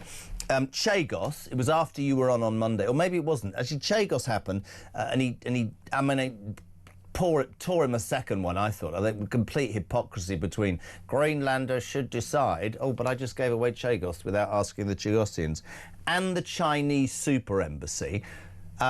Charlie Rowley said no. I'll put the question to you. Do you think that will be next on Trump's agenda? Do you think he'll put pressure on Starmer on those two decisions or not?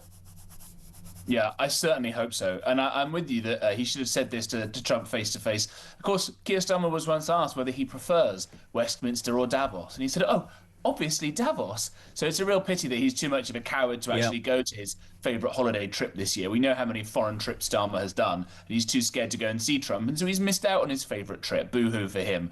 I think this is going to be the next thing that comes along down the track. We have been very, very weak on China for a very, very long time, and it was almost forgivable in the years of the coalition. You know, China was opening up a little bit. They had the big Olympic Games, and Hu Jintao, who was the previous premier, was a lot quieter and softer, and they really were focusing on economic growth and, you know, okay, internal repression of all their people, plus ça change for what all communists always do.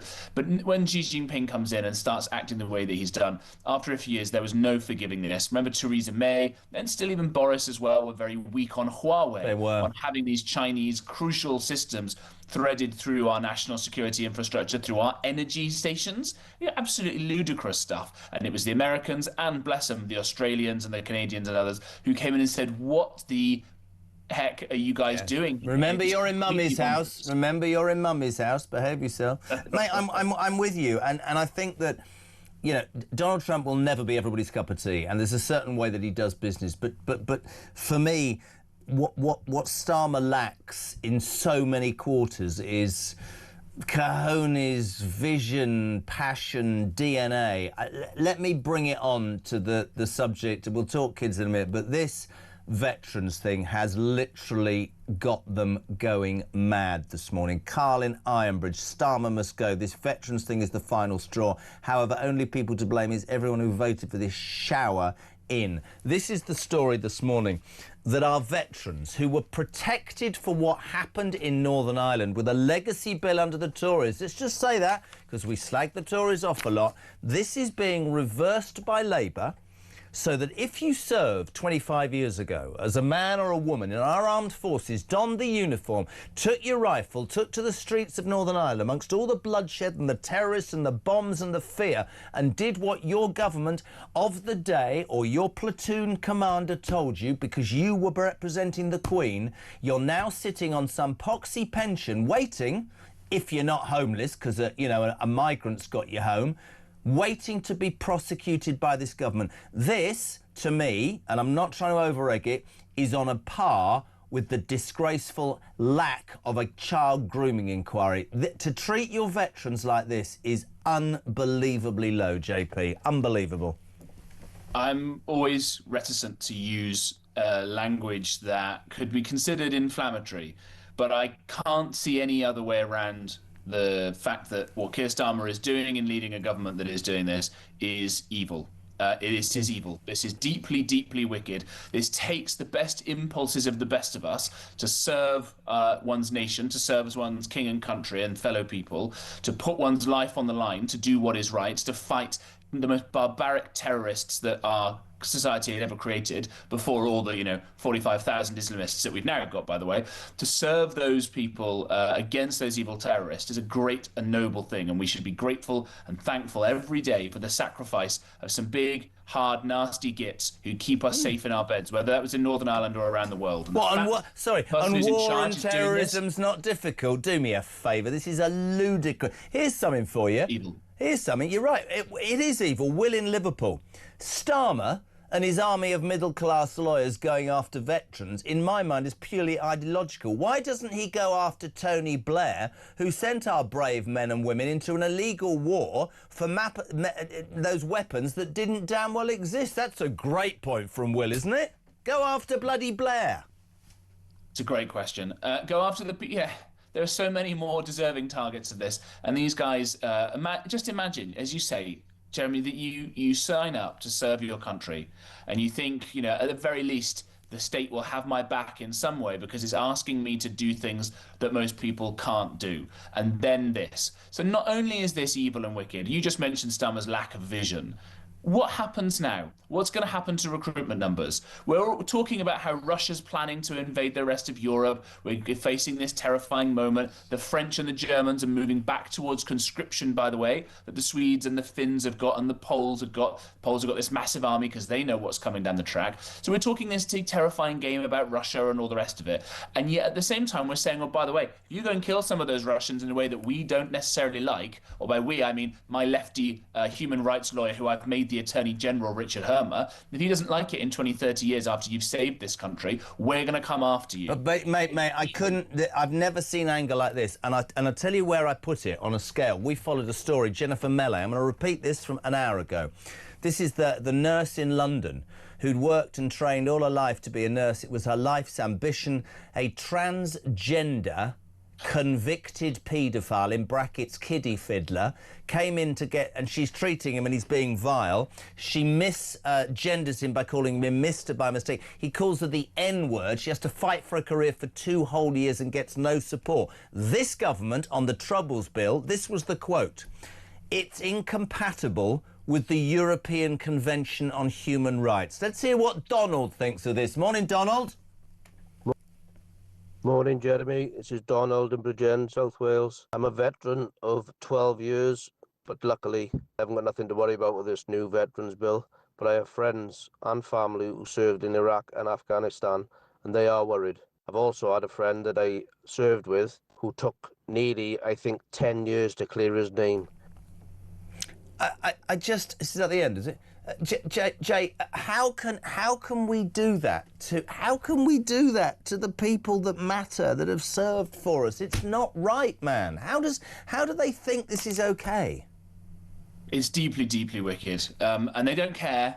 Because they're evil people. I think that's the easiest conclusion. The next best conclusion is that they're just so stupid that they cannot understand a second-order consequence. I mean, we see that across all of their decisions. They can't understand the second-order consequence of kowtowing to the trade unions, of what that will do to children's education. They can't see the second-order consequence of massively hiking taxes so that people end up leaving the country and we all end up poorer. They can't see the consequences of falling out with our best and closest military partners, and they can't see the consequences of what will happen if they start saying that you can't end up being a soldier without the risk of being persecuted and sued into the ground, just as the world gets more dangerous again. And they're not just doing this to veterans.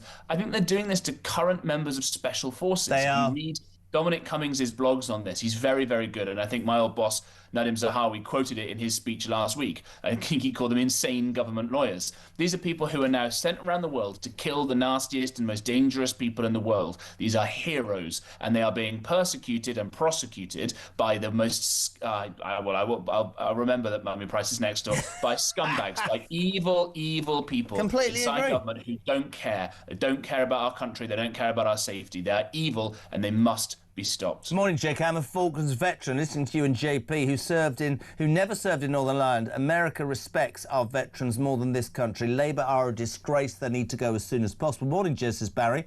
Not forgetting that in this Labour government, this for you, JP, there are veterans. Does Dan Jarvis, Al Carnes and Mike Tapp have no shame whatsoever? That's a really good point. That's a really good point, isn't it? Yeah, it is. And those that are, not coincidentally, I think, some of the better Labour MPs. They are people that seem to be more moderate, seem to understand, seem to actually have some affection for the country. And I think it's the sense of loyalty and duty that probably was drummed into them when they were serving. That means they think they're doing the right thing by trying to serve the greater good. But I think that for people like that, real patriots, I think the point will come when they will have to leave, because Starmer, as much as he is awful and disgusting and disgraceful on this issue, whoever comes along to succeed him, and that's probably going to happen this year, is going to be even worse and is going to care even less. Probably won't have quite as many human rights lawyers breathing down his neck because they want to get some compensation money in. But these people don't care about our country. They don't care about our veterans. They don't care about our future safety. The single first thing that a government is supposed to do, the defence of the realm, and they are letting us all down. So what do you think they do about everything else, about the economy, about your kids, about the NHS? They don't care. They put the ECHR, foreign judges, over British people. That's all you need to know.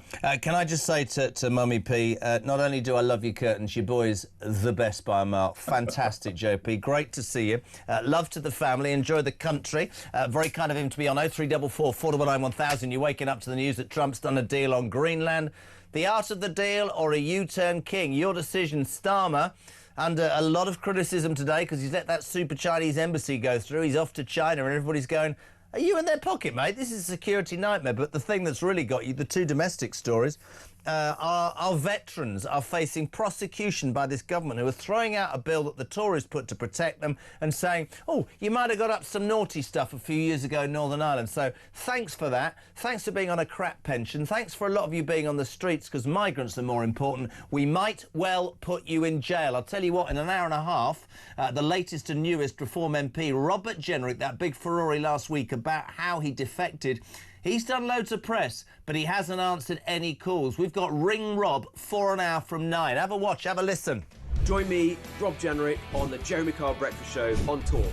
There's a lot of harm happening in the country right now. People feel like the country's in a mess. What does this say about our entire prison, justice? The whole thing's a mess like so much else. Well, it's a total shambles. Take away these human rights laws, which have got completely out of control now. You know, I do believe that economies can be fixed and you can get catch-up growth and ensure that when people come here, they're detained and deported swiftly. Ring in, ask me any question. I'm here to answer.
Wasting time. Join me, Rob Genrich, on the Jeremy Carl Breakfast Show on Talk. There's a lot of harm happening in the country right now. People feel like the country's in a mess. What does this say about our entire prison, justice? The whole thing's a mess like so much else. Well, it's a total shambles. Take away these human rights laws, which have got completely out of control now. You know, I do believe that economies can be fixed and you can get catch-up growth and ensure that when people come here, they're detained and deported swiftly. Ring in, ask me any question. I'm here to answer.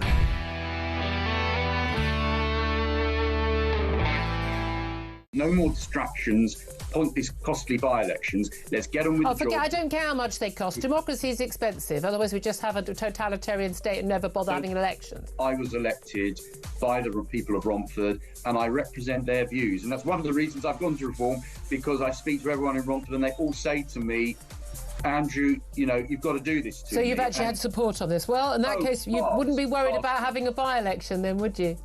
I'm worried about... Across the UK, on DAB+, on YouTube, on your mobile, and on your side. This is Talk. Welcome back. Really busy show this morning. 7:27 0344 419 1000. Text to 87222. Morning, Paula. How are you? Morning, Jeremy. Paula in Liverpool here. I think we got a real glimpse of Keir Starmer in Prime Minister's Question Times yesterday. Me and my values. It's not about you and your values. It's about this country and what's best for this country. I think it was a bit of a scary insight into him yesterday, and I don't like it one bit. Thanks, Jeremy. Paula in Liverpool. Thank you, Paula. 0344 419 1000. You can talk about Trump, you can talk about Starmer, you can talk about kids.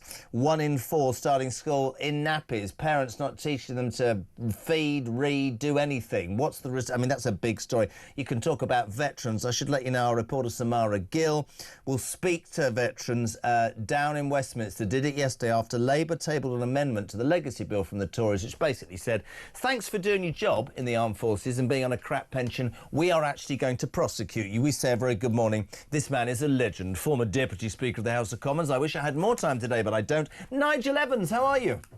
Good morning. I'm very, very good and very angry, like everybody else who wakes up every morning and reads the morning papers. I mean, you just look at the stories and you think, this simply cannot be true. And you get more angry when you realise it is. It's awful. I mean, we talk about Trump and the art of the deal, and we can talk about the Chinese embassy, but I want to talk about veterans this morning because the calls and the texts are absolutely raining in. Nigel, how can any sane person, unless they are, again, posturing as human rights lawyers and wanting to look good in the world. Can you imagine Donald Trump saying, thank you so much indeed 30 years ago for fighting for the United States of America, I'm going to prosecute you. I've said during this show there are many stains on our society. One of them is the lack of an inquiry into the child grooming gangs for the reasons that Labour are scared of losing the Muslim vote. This is on a par with this, Nigel. This is disgusting. Yeah, it's beyond disgusting. The only people who seem to have got away with it are the IRA. These people have been given protection. The terrorists. I was in the Grand Hotel when the bomb went off in the 1980s. Were you? I was, yeah. And that killed 5 people. If you remember, Margaret Tebbutt's wife was disabled for the rest of her life. There must have been others there who clearly lived the rest of their lives in pain. And yet those terrorists were given protection, and yet the people who are our veterans, the ones who were putting their lives at risk to protect us, to protect society there in Northern Ireland, are the ones who are now being chased by a bunch of money-grabbing lawyers. I just find it absolutely incredible that Keir Starmer would do this. You are right to actually compare Donald Trump and the Americans on the way that they treat their veterans. They love their veterans. They absolutely love the people who have fought for the United States in wars over decades. And yet we are now turning on people who are in their 70s, who are retired, who, as you say, are on pensions which would only be a smattering of the gold-lined pension that Keir Starmer is going to get. And yet now these people in their 70s are going to be worried to death. Instead of enjoying a pint in the pub down the road... Can't go to a pub, there's none open. They will now be having to knock on the door of lawyers to protect them. I hope there's going to be a bunch of lawyers out there who are prepared to defend these people at no cost whatsoever. If there are any lawyers listening, please do this. Protect our veterans against these other lawyers who Keir Starmer is now defending. I couldn't put it better myself. And I know, we do lots of worldly stuff, but this is such an issue. Can you explain to me, as a politician of 30 years of experience, because people will say, oh, Jez, you go for Starmer every day. What is the possible logic between putting the rights of IRA bombers in front of men and women who have donned the uniform to protect this country? That is almost... sorry, I'm going to use the wrong word. To me, that's almost treason. That's anti-British. That's against your own country, Nigel Evans. Yeah, I can't get my head around it, to be honest. It is in the same sort of basket as paying Mauritius £35 billion to take the Chagos Islands away, which of course is strategically important for the United Kingdom. It's a shame that the Americans have woken up really late on this one, but I do hope that they will make a difference there. I mean, it's appalling. If you explained what Starmer is doing to Donald Trump now, he'd be open-mouthed. Literally, this would never happen. I almost don't think it would happen in any other country where we are putting lawyers before our veterans. And I think Kemi Badenoch is absolutely right. We've got to leave the ECHR. If the ECHR is the problem, let's get rid of it. Let's replace it with... That's what Labour have said, that the reason they're getting rid of the Tories' legacy bill on veterans and bringing in this Troubles bill, right, where they're going to say, you can actually be prosecuted. We'll let the IRA off, but we're going to screw our... They say it's incompatible with the European Convention on Human Rights. Well, we need to get out of that ridiculous convention as soon as possible. And we're looking at some figures of the atrocities, some images that went on. There were bombs. Airey Neave was killed in London. It's absolutely outrageous. And those poor men and women who protected us, and people might not know this in the 70s, 80s, it was rife everywhere, car bomb. It was dreadful, right? And what do we get? We're going to... I honestly, Nigel, I genuinely can't get my head around it. I can't. You know, when I first got elected, Jeremy, one of the things we were told to do, this is early 1992, was to look under our car. just in case a device had been... Seriously, and I used to do it. I used to look under my car. I don't know what I was looking for, but I looked under my car just in case the IRA had planted a bomb. These are people... and if ECHR says that you can't have... you can't protect our veterans, then why is it that we're protecting the IRA? Why is it that we're protecting terrorists? Why doesn't the ECHR say if you've got to go after people who have transgressed the law, irrespective of whether they're veterans? Well, what did they think the terrorists were doing? And yet we've given protection to them. Why? For the peace. Well, we should ensure that our veterans get at least the same protection as terrorists. It's bonkers. It really is. And it does make me incredibly angry that there are 70-year-olds out there now who are worried to death for all that they were doing was protecting us from evil terrorists. Mate, I could not agree more, and thank you, because you put it brilliantly. Just very quickly on Trump. I probably have a different view than some of the mainstream media. They're all saying he U-turned. I go bluff and bluster, all guns blazing. I was saying it's how I was taught to sell. You want to get gold, they want to buy bronze, you end up with silver. He goes in, you're all fascists, I'm gonna invade, I'm gonna drop tariffs. I just want greater control over the military, and he's come away with what he wants. Am I right or am I wrong? No, you're right.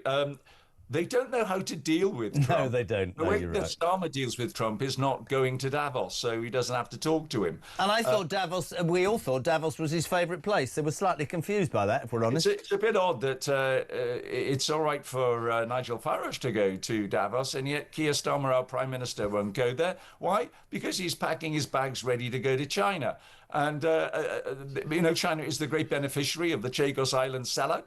And China is the great beneficiary of the mega embassy that's now going to be allowed in London. I mean, this is really absolutely appalling that we are going to be kowtowing to the Chinese, and the Chinese will walk all over us, for goodness sake. Trump has got exactly what he wants. And as I said, it's a joy almost to watch all these European politicians. They haven't got the faintest idea how to deal with Donald Trump. I think you stand up to him. I think he admires strength. I think he just... Yeah. Starmer doesn't even have the balls to go to Davos and tell him to his face. Nigel, just one final thing from you, my friend. He's got it wrong on Greenland, Trump. Yeah. But he's right on the Chagos Islands. Do you think that he will put pressure on us to change the Chagos deal? I pray. And even Donald got it wrong when he thought that we were selling the Chagos Islands. Try telling him we're giving 16 billion. He'd fall off his bloody chair. Nigel Evans, we love you. Thank you very much indeed. Listen, by the way, we've got Mel Stride live from Westminster, the Shadow Chancellor, on the way. There's that other story in the newspaper that 1 in 4 kids starting primary school can't use the loo. Let's go to Phil very quickly. 30 seconds. What you got for me, kiddo? Yeah, sorry. Hello, Jeremy. Yeah, it just makes me sick to think about. I'm sorry, I did have a little rant at your bloke who took the call, but it just makes me sick to think of these little, well, not little, these big fat old birds sitting on their sofa, eating their crisps and drinking their Stellas, and then sending their kids off to school with a half-eaten burger, and it just makes me angry, so much angry. This is the story, by the way. Thank you, Phil. This is the story in the Mail. 1 in 4 children starting primary school can't use loos or feed themselves. They're swiping on books. Everybody's going, oh, well, the teachers... No. Have a child and look after it yourself. And don't give me that crap, oh, I haven't got money to teach my kid to read or keep its clothes clean. He's right. Stop drinking Stella, stop smoking and concentrate on being a parent. 23 minutes to 8 o'clock. Let's go live to London. Wonder what the weather is. Shadow Chancellor Mel Stride, good morning. Good morning, Jeremy. Oh, bless him. There's dedication. We've got the scarf. The wind is howling. Thank you for joining us. I wouldn't be doing my job. Pleasure. I wouldn't be doing my job correctly, Mel. I like you, but I need to ask you about last week. You were one of 3 Tory high-ranking politicians that Robert Genrich aimed barbs at when he defected to Reform. He implied that you and Priti Patel had been responsible for stuff that you now realise was wrong, but none of you were brave enough to say that. What would you say to that in response to Robert Genrich? Well, I think there's a certain lack, if I may say so, of self-awareness on his part there, because of course he rather neatly skips over the fact that he was part of the previous Conservative government as well. But also the fact, Jeremy, that he had said before he made those remarks that I had showcased the very best of the Conservative Party and lauded the fact that my welfare reforms were both fair and also paving the way for responsible tax cuts. So I think you've basically just got somebody here who says what he thinks suits his current purpose. So I wouldn't put anything more to it than that. Do you, just to close it, do you go... He's tried to... Do you go with the view amongst many Tories that Robert Genrich defected not out of principle because he saw there was no longer a leadership opportunity because Kemi's doing a better job? Well, I see somebody who has changed his tune throughout time to suit his purpose, who is personally very, very ambitious, and I'm afraid what he's been saying, certainly at the time of his defection, does not fit with what he was saying when he was within the Conservative fold. You know, this is somebody, Jeremy, who was quite happy to sit at the shadow cabinet table nodding away with others and so on, but as soon as the moment arrived, a well-planned moment incidentally, where he'd taken a decision clearly some time ago to defect, then suddenly he changed his tune, and I think people will draw their own conclusions on that. Love your honesty, Mel. 22-8. We'll talk the economy in a tick. The story that has literally blown up this morning, excuse the pun, is this appalling Labour change to the Troubles Bill. Just to put it in layperson's terms, the Tories, bless them, brought in a rule, a legacy law that said you cannot be prosecuted for what might have gone on in Northern Ireland or in active service. This is being changed by this Labour government. I'm going to try and stay calm. Every day I get angry. The lack of an inquiry into the child grooming thing does my head in. This is an absolute disgrace to ex-men and women who donned a uniform, put their lives on the line. A lot of them are living on the streets because illegal migrants are in their houses and they're living in the age of 70 for fear of prosecution, Mel Stride. This is an absolute disgrace, as bad as anything this government have done, in my humble opinion. Well, and let's face it, Jeremy, they've done many inappropriate and wrong things, not least on areas like the economy, but you're absolutely right on this issue. We brought forward and brought into law the legacy bill on the basis that these people, our veterans, our brave people who in many cases paid the ultimate sacrifice, in many other cases put up with very significant hardship in the service of our country, should be protected from what in most cases is simply vexatious attempts to prosecute them. And this government have sort of thrown the door open, if you like, to that situation now, and it is totally and utterly wrong, and that is why we are resisting it. Good. Let's talk economy. You are the man. You'll have to give me a bit of a lesson here. This government came to power telling us all about growth, and yet they've destroyed small businesses. We think of the hospitality region. We've got huge debts, billions being paid every month. Inflation yesterday rising from 3.2% to 3.4%, and yet they can find £35 billion from absolutely nowhere to give away some sovereign land to a country that's in China's pocket. We really are in a damn mess, aren't we, Mel? We're in a complete mess, but it's a mess, Jeremy, of this government's making. They took the choices to put up taxes, particularly on businesses and on jobs. They took the choice to focus not at all on productivity, so gave all these wage increases to their trade union paymasters that have been part of the story of stoking inflation, and they took the choice to go out and borrow vast amounts of money, and we've seen that in the figures that were just released at 7 o'clock this morning, and go on a massive spending spree that has stoked inflation as well. And when you stoke inflation, what you see is interest rates higher for longer than would otherwise have been the case, and you've got this massive debt mountain. The servicing costs on that, Jeremy, alone now are running at twice what we spend on defence, and this is why we've got this weak, sluggish economy, unemployment at a 5-year high, inflation way above the Bank of England's target, when on the day of the last general election we had got it down to bang on target, and this is a result of this Chancellor's decisions. Now the question becomes, how do you move on from that? Well, you do it in a responsible way, making sure that you have an eye to that debt, making sure that any tax cuts you come forward are fully funded and you can justify how you're going to make those tax cuts happen. And we did that at our party conference where we set out the savings. And I have to say, to come back to reform, if I may briefly, Jeremy, you've got there a party where the numbers do not add up, where it's all very well to say you're going to cut lots of taxes and spend lots of money, and spend more on welfare in certain areas, which is what they're saying. But they haven't got a clear plan as to how they're going to make those numbers add up at all, I'm afraid.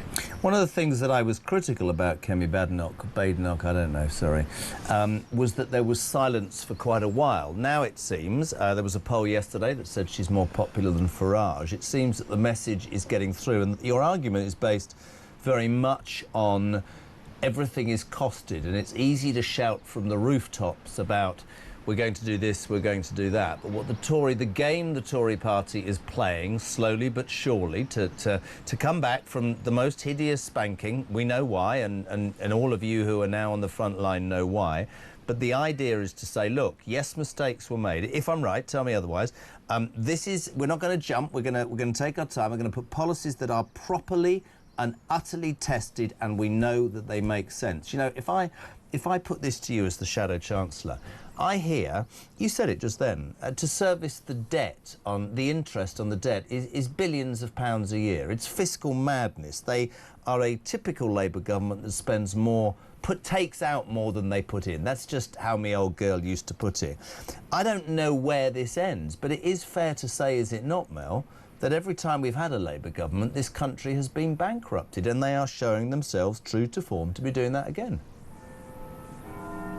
Yeah, absolutely right. I've just run through a brief analysis which is basically about very high taxation coupled with very high borrowing and very high spending, leading to high inflation, a sluggish economy, and the kind of mess that we found ourselves in. And that is the Labour playbook. You know, they spend, Jeremy, until they run out of other people's money. That's basically the one thing you need to know about a Labour government.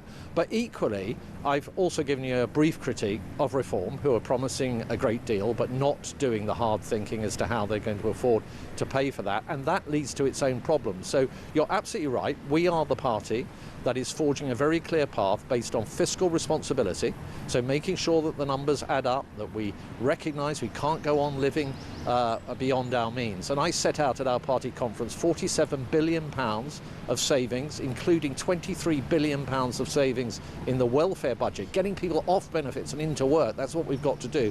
And if you do that, then you do make the space both to bring the debt under control, but equally to cut taxes. And we announced that we would scrap the stamp duty on properties and get the property market going, people able to move around to where the work is, that we would effectively scrap business rates for tens of thousands of high street businesses up and down the country, give a £5,000 tax breaks for national insurance for young people in their first job. You can get taxes down, get the debt down, if you are fiscally responsible and control spending. And that's where the Conservative Party sits in this firmament of promises and economic mismanagement that you're seeing elsewhere. Mate, we love having you on. We really appreciate your time. The scarf looks very hard man today, I have to say. Mel Stride, Shadow Chancellor until break. Just for you, Jeremy. Ah, you're a good man. Mel Stride, thank you very much indeed. On the way, more about that veteran situation. Our reporter Samara Gill, roving reporter, talking to veterans yesterday in Westminster. So much anger about this. This government is actually actively going to prosecute men and women who donned our uniform to fight for Queen and King and country 35 years ago, whilst allowing the RA to get away with everything and leaving them on the streets with migrants living in hotels. Morning, Sean. Morning. Hey, this is Sean of Cheshire. I'm just listening to that about veterans. Being one myself, and I did 18 years, and I served in Northern Ireland once. Why, oh why, are the governments going after the easy meat, which is basically the doers of Northern Ireland? We only followed orders over there. So in actual fact, if you wanted to prosecute people for doing things over there, the way the chain of command works in the military, it started with the Queen, then it was the head of the MOD and the military forces. I said, we've got the Minister for the Armed Forces and whoever it is in the MOD that gives the orders. Then it comes down to like the leader of each one of the forces, the head of the RAF, the head of the Navy, and the head of the Army. And then it comes down in a great big pyramid. So in reality, what we really need to be doing is finding out who at the top gave those orders, because remember, the buck stops at the top. The buck does not stop at the bottom. The people at the bottom only did what the people at the top told them to do. I'm infuriated because I too could forget one of those bloody letters. Anyway, keep up the good work.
Across the UK, on DAB+, on YouTube, on your mobile, and on your side.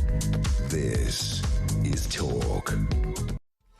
Welcome back. It's 10 to 8. Busy Thursday here on Talk's the home of common sense and free speech. You're waking up to the news that Donald Trump has, well, done a U-turn or just carried out a deal and got what he wanted in Greenland. Your thoughts on that? Starmer's off to China. You can have your embassy. Honestly, I'll be in your pocket. Just give me a trade deal. What about the security concerns? Out the window. The veteran story has gone ballistic. The legacy bill from the Tories protected servicemen and women from prosecution after the troubles in Northern Ireland. The Labour Party. It's not compatible with the European Convention on Human Rights. I nearly said the wrong word again. So now you can be 70 and be sat there fearing for your life. We'll say a very good morning to our roving reporter, Samara Gill. Hello. Hello, Jeremy. You've actually explained that so well, genuinely. I was really confused by what Labour was trying to do to abandon the people that defended this country, but that in a nutshell is exactly what it is. It's the ECHR coming in and destroying everything and putting the British people last once again. And as Lucy says, so Starmer wants to go after veterans now. That's a bit bleeding rich. Last week he was asking them to get ready for war. He was saying to anybody over 65, we might need to call upon you. I said earlier, and I will repeat until they drag me from this studio, there are many things at the moment in this country that I think are stains on us. I think the post office scandal for many governments was a stain. I think this cover-up on so many levels over the grooming gangs inquiry is a stain. This is right up there. To say to men and women, thanks for putting your life on the line. Thanks for actually probably being traumatised with, PTSD for the rest of your life. But I'll tell you what we're going to do. We're going to give everything we can to the IRA, who used to bomb people and kill them. Can we make that point? Or are we not allowed to? Is that not politically correct? But we're going to screw you veterans. And, by the way, you can be homeless because we're going to put migrants in front of you. Oh, and by the way, we'll probably put you in prison. You met some yesterday, didn't you? I did meet some, and you just want to hear what they have to say. These are people who fought for this country, who, as you said, now face being prosecuted because of the Labour government. It is ridiculous. Let's see this package. Let's see this, because this is brilliant work again. This is Samara yesterday with the veterans down in Westminster. These guys have been standing out in the rain for over an hour already, protesting against something called a remedial order. What that means in pub English is if Labour vote this through today and then it goes through the Lords, it would have the practical effect of allowing civil prosecutions, often at the behest of Sinn Féin, to put some of these people in the dock for defending their country against IRA terrorists. What would you have to say to Keir Starmer right now, the man in that building? I'll say, as a lawyer, he should know all about fairness. this is not fair in the way that the government is treating Northern Ireland veterans. How can you prosecute veterans, people who are doing their job for the defence of our great nation, and yet all you do is drag us through the docks whilst you are protecting and giving immunity to IRA terrorists? It's wrong, it's not democracy, it's unfair, and we expect better from the British government. And Al Carnes, you should hang your head in shame. I was one of the first victims of an IRA bomb in England. I was 18 then, 17 in Aldershot, and what I've seen here, a load of my colleagues have died, a lot of serious mental health issues, and we look at terrorists that walk free. You know, we're never going to get justice, we know that, but why should they? But Conservatives are clearly behind you. How do you feel to have that support? It's fantastic. It really is fantastic to have that support. We tried to engage with the Secretary of State for Northern Ireland, which turned out to be an interesting conversation, but that's it. I want to make one really simple point, right? A Shadow Defence Secretary is to say a massive thank you to everyone who served in Northern Ireland, right? Because when they did so, they put their lives on the line to protect the rest of us. And I'll tell you what, the least we can do, this is the least we can do as parliamentarians, is to vote to defend you after you defended us. That's my view. How are you feeling going into this? Look, it's a great opportunity to remind the government about the strength of feeling, not just amongst the veterans community, but in the public in general. Yeah, what's happening is totally unacceptable. We sent our bravest people to keep the peace in Northern Ireland. Without them, there wouldn't have been a peace process. And now the government is opening the door to them being run through the courts with vexatious litigation. It must be stopped. There's still time. Please write to your MP and let them know the strength of feeling in your community. Well, there you go. That was the sentiment of those who are now going to go into Parliament and debate this out. We just hope that the veterans will be protected. It seems like it's not in the Labour government's interest or Keir Starmer's to do anything about it. He is actively putting some of these people behind me in danger if that goes through. Let's hope it's a positive outcome.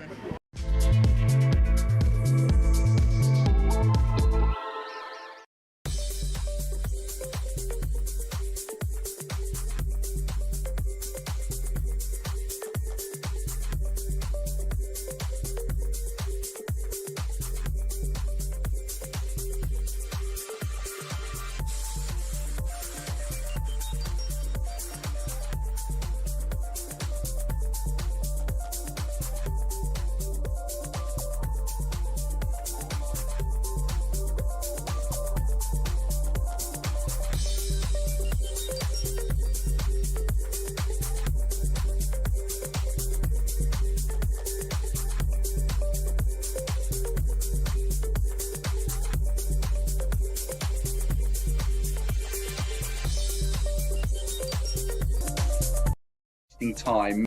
Join me, Rob Genrich, on the Jeremy Carr Breakfast Show on Talk. There's a lot of harm happening in the country right now. People feel like the country's in a mess. What does this say about our entire prison, justice? The whole thing's a mess like so much else. Well, it's a total shambles. Take away these human rights laws, which have got completely out of control now. You know, I do believe that economies can be fixed and you can get catch-up growth and ensure that when people come here, they're detained and deported swiftly. Ring in, ask me any question. I'm here to answer.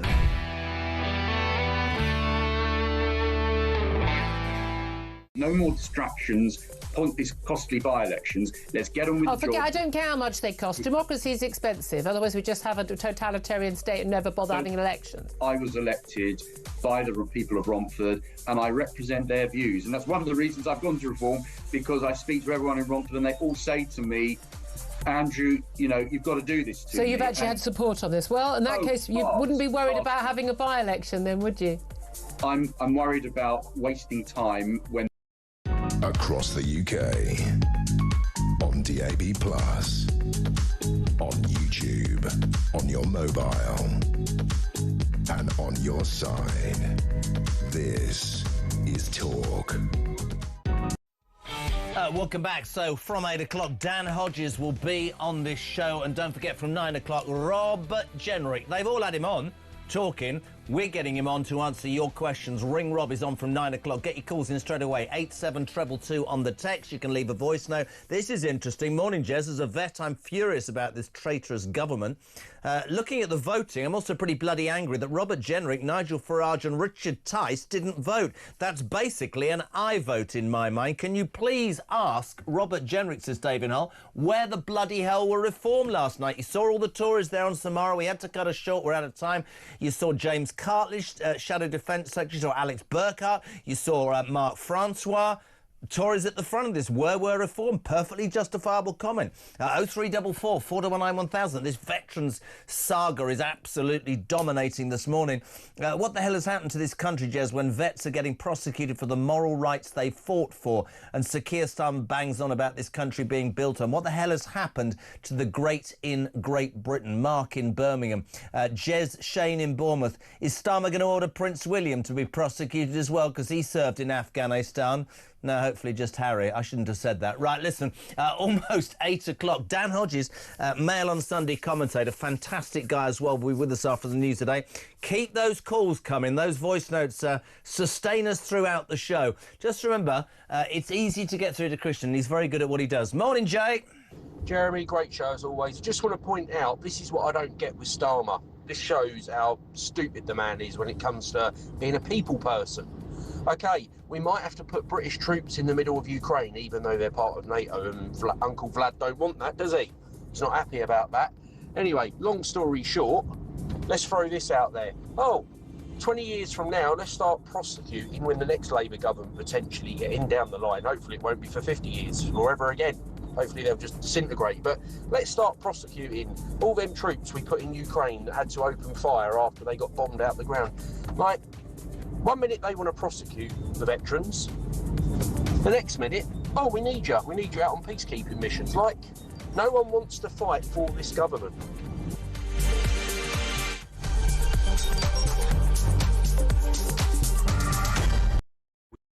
We reject! Behind me is the highly controversial location for the proposed super embassy. Tuesday is the deadline. Yes, this would be the biggest embassy in Europe if approved, if Starmer bows down to Beijing, as these protesters are saying. Behind me you can see nobody wants this. No defection at borders! We know that we have to stand up to the abuses of China. And what worries me is that we have a government right now that seems to be scared of China. What are you doing here at the protest? That's an interesting sign you've got there. Clearly you're not a fan of our Prime Minister Keir Starmer. Why is that? He's kowtowing to the Chinese government, right? A dictator regime. Robert Genrich defected to Reform yesterday. He called the Conservative Party and Kemi Badenoch a leader with no backbone. She's obviously shown up here today and done a speech. It's kind of unprecedented to have that sort of flagrant support. What did you think about her speech and her backing this? I think any party backing our cause, like going against the building of the embassy, I'd say we welcome them. Why are you here today? So I'm Tibetan and I'm here to oppose the Chinese mega embassy being built here. Unfortunately, we think the UK government might allow this to happen, and I think it sends the wrong message to people who have been oppressed by the Chinese government, who are still being continuously oppressed in free countries. There are lots of Chinese decisions which are being followed by Chinese police states. Now, we know that there are plainclothes Chinese policemen potentially in the crowd, so a lot of them want to stay anonymous, which is very understandable. Why are you here today? Because it's very simple. It's no mega embassy, and it is absolutely unacceptable because, you know, this is a very peak area, and I don't think any one of the country they will have choose one of the peak area, prime area, and make it to their one of the, I think it's the biggest embassy in Europe. So this is absolutely unacceptable. This government is engaging with China confidently and pragmatically and challenging them. Across the UK on DAB+. on YouTube, on your mobile, and on your side. This is Talk.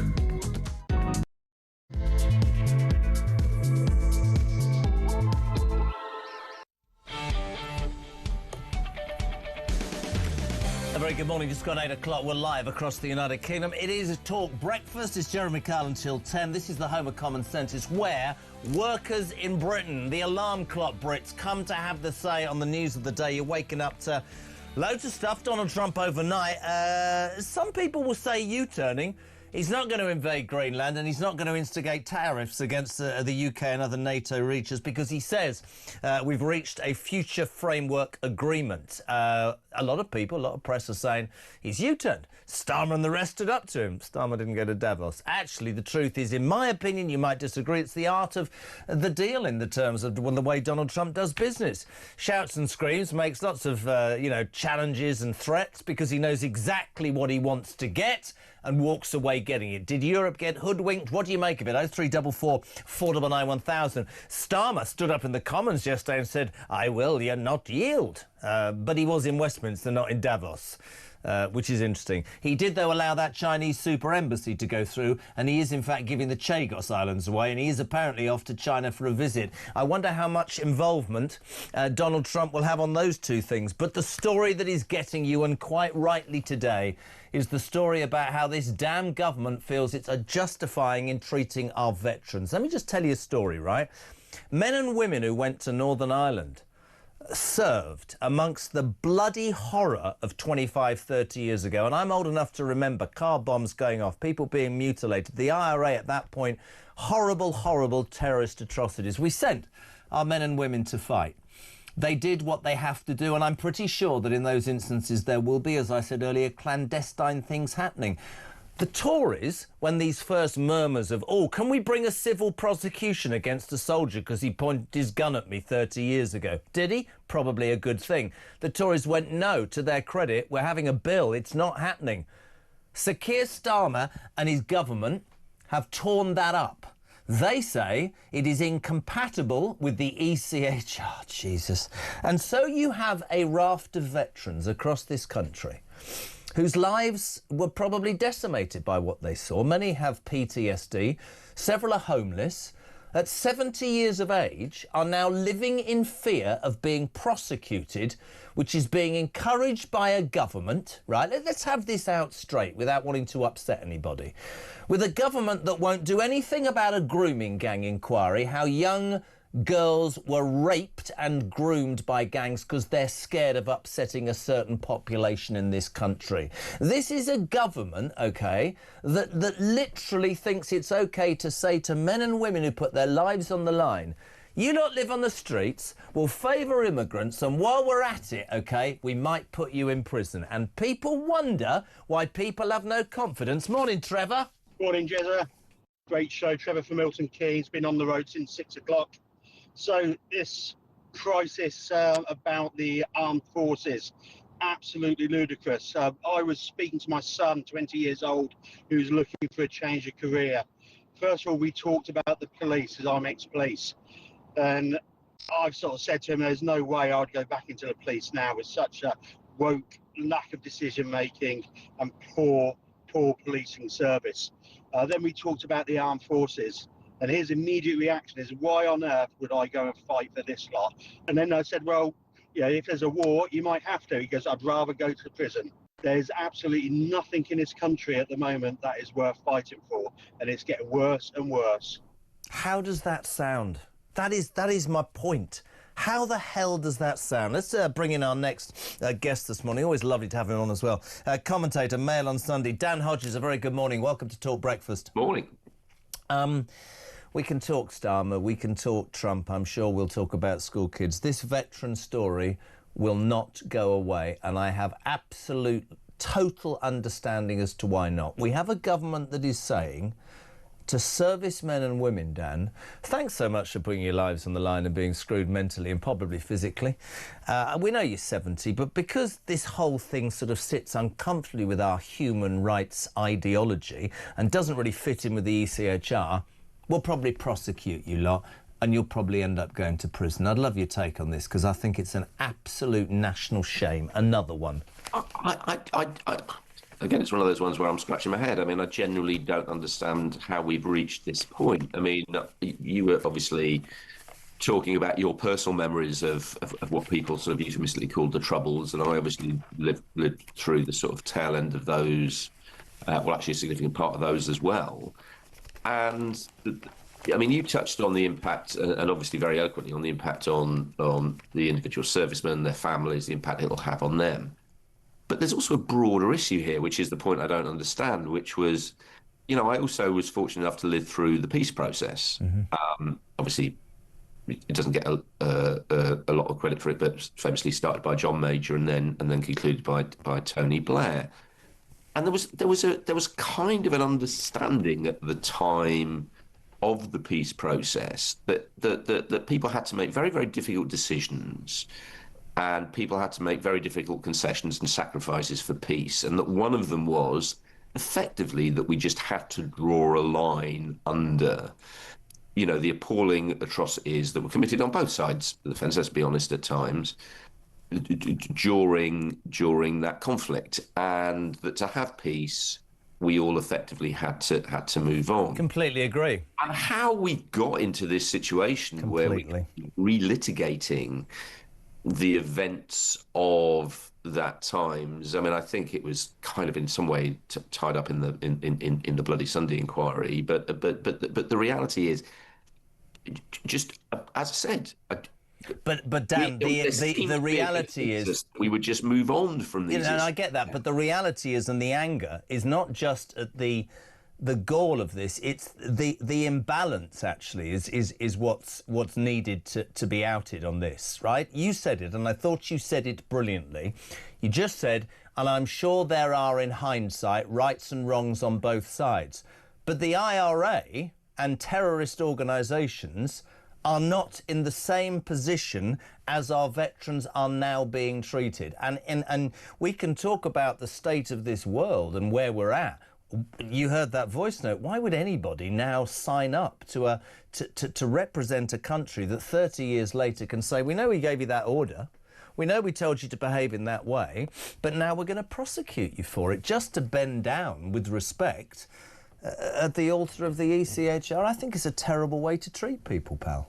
Yeah, I mean, I think we've got to be slightly careful of deploying the, you know, I was only obeying orders sort of line of approach. You know, we've obviously seen historically where that leads us. But as I said, the point was, as far as everybody involved in that conflict appeared to be concerned, a line had been drawn in the sand. A line was drawn in the sand at the point. Now, it wasn't, I think this is part of the issue, it wasn't official. Nobody stood up and said, right, everybody's got immunity from prosecution now for events that happened.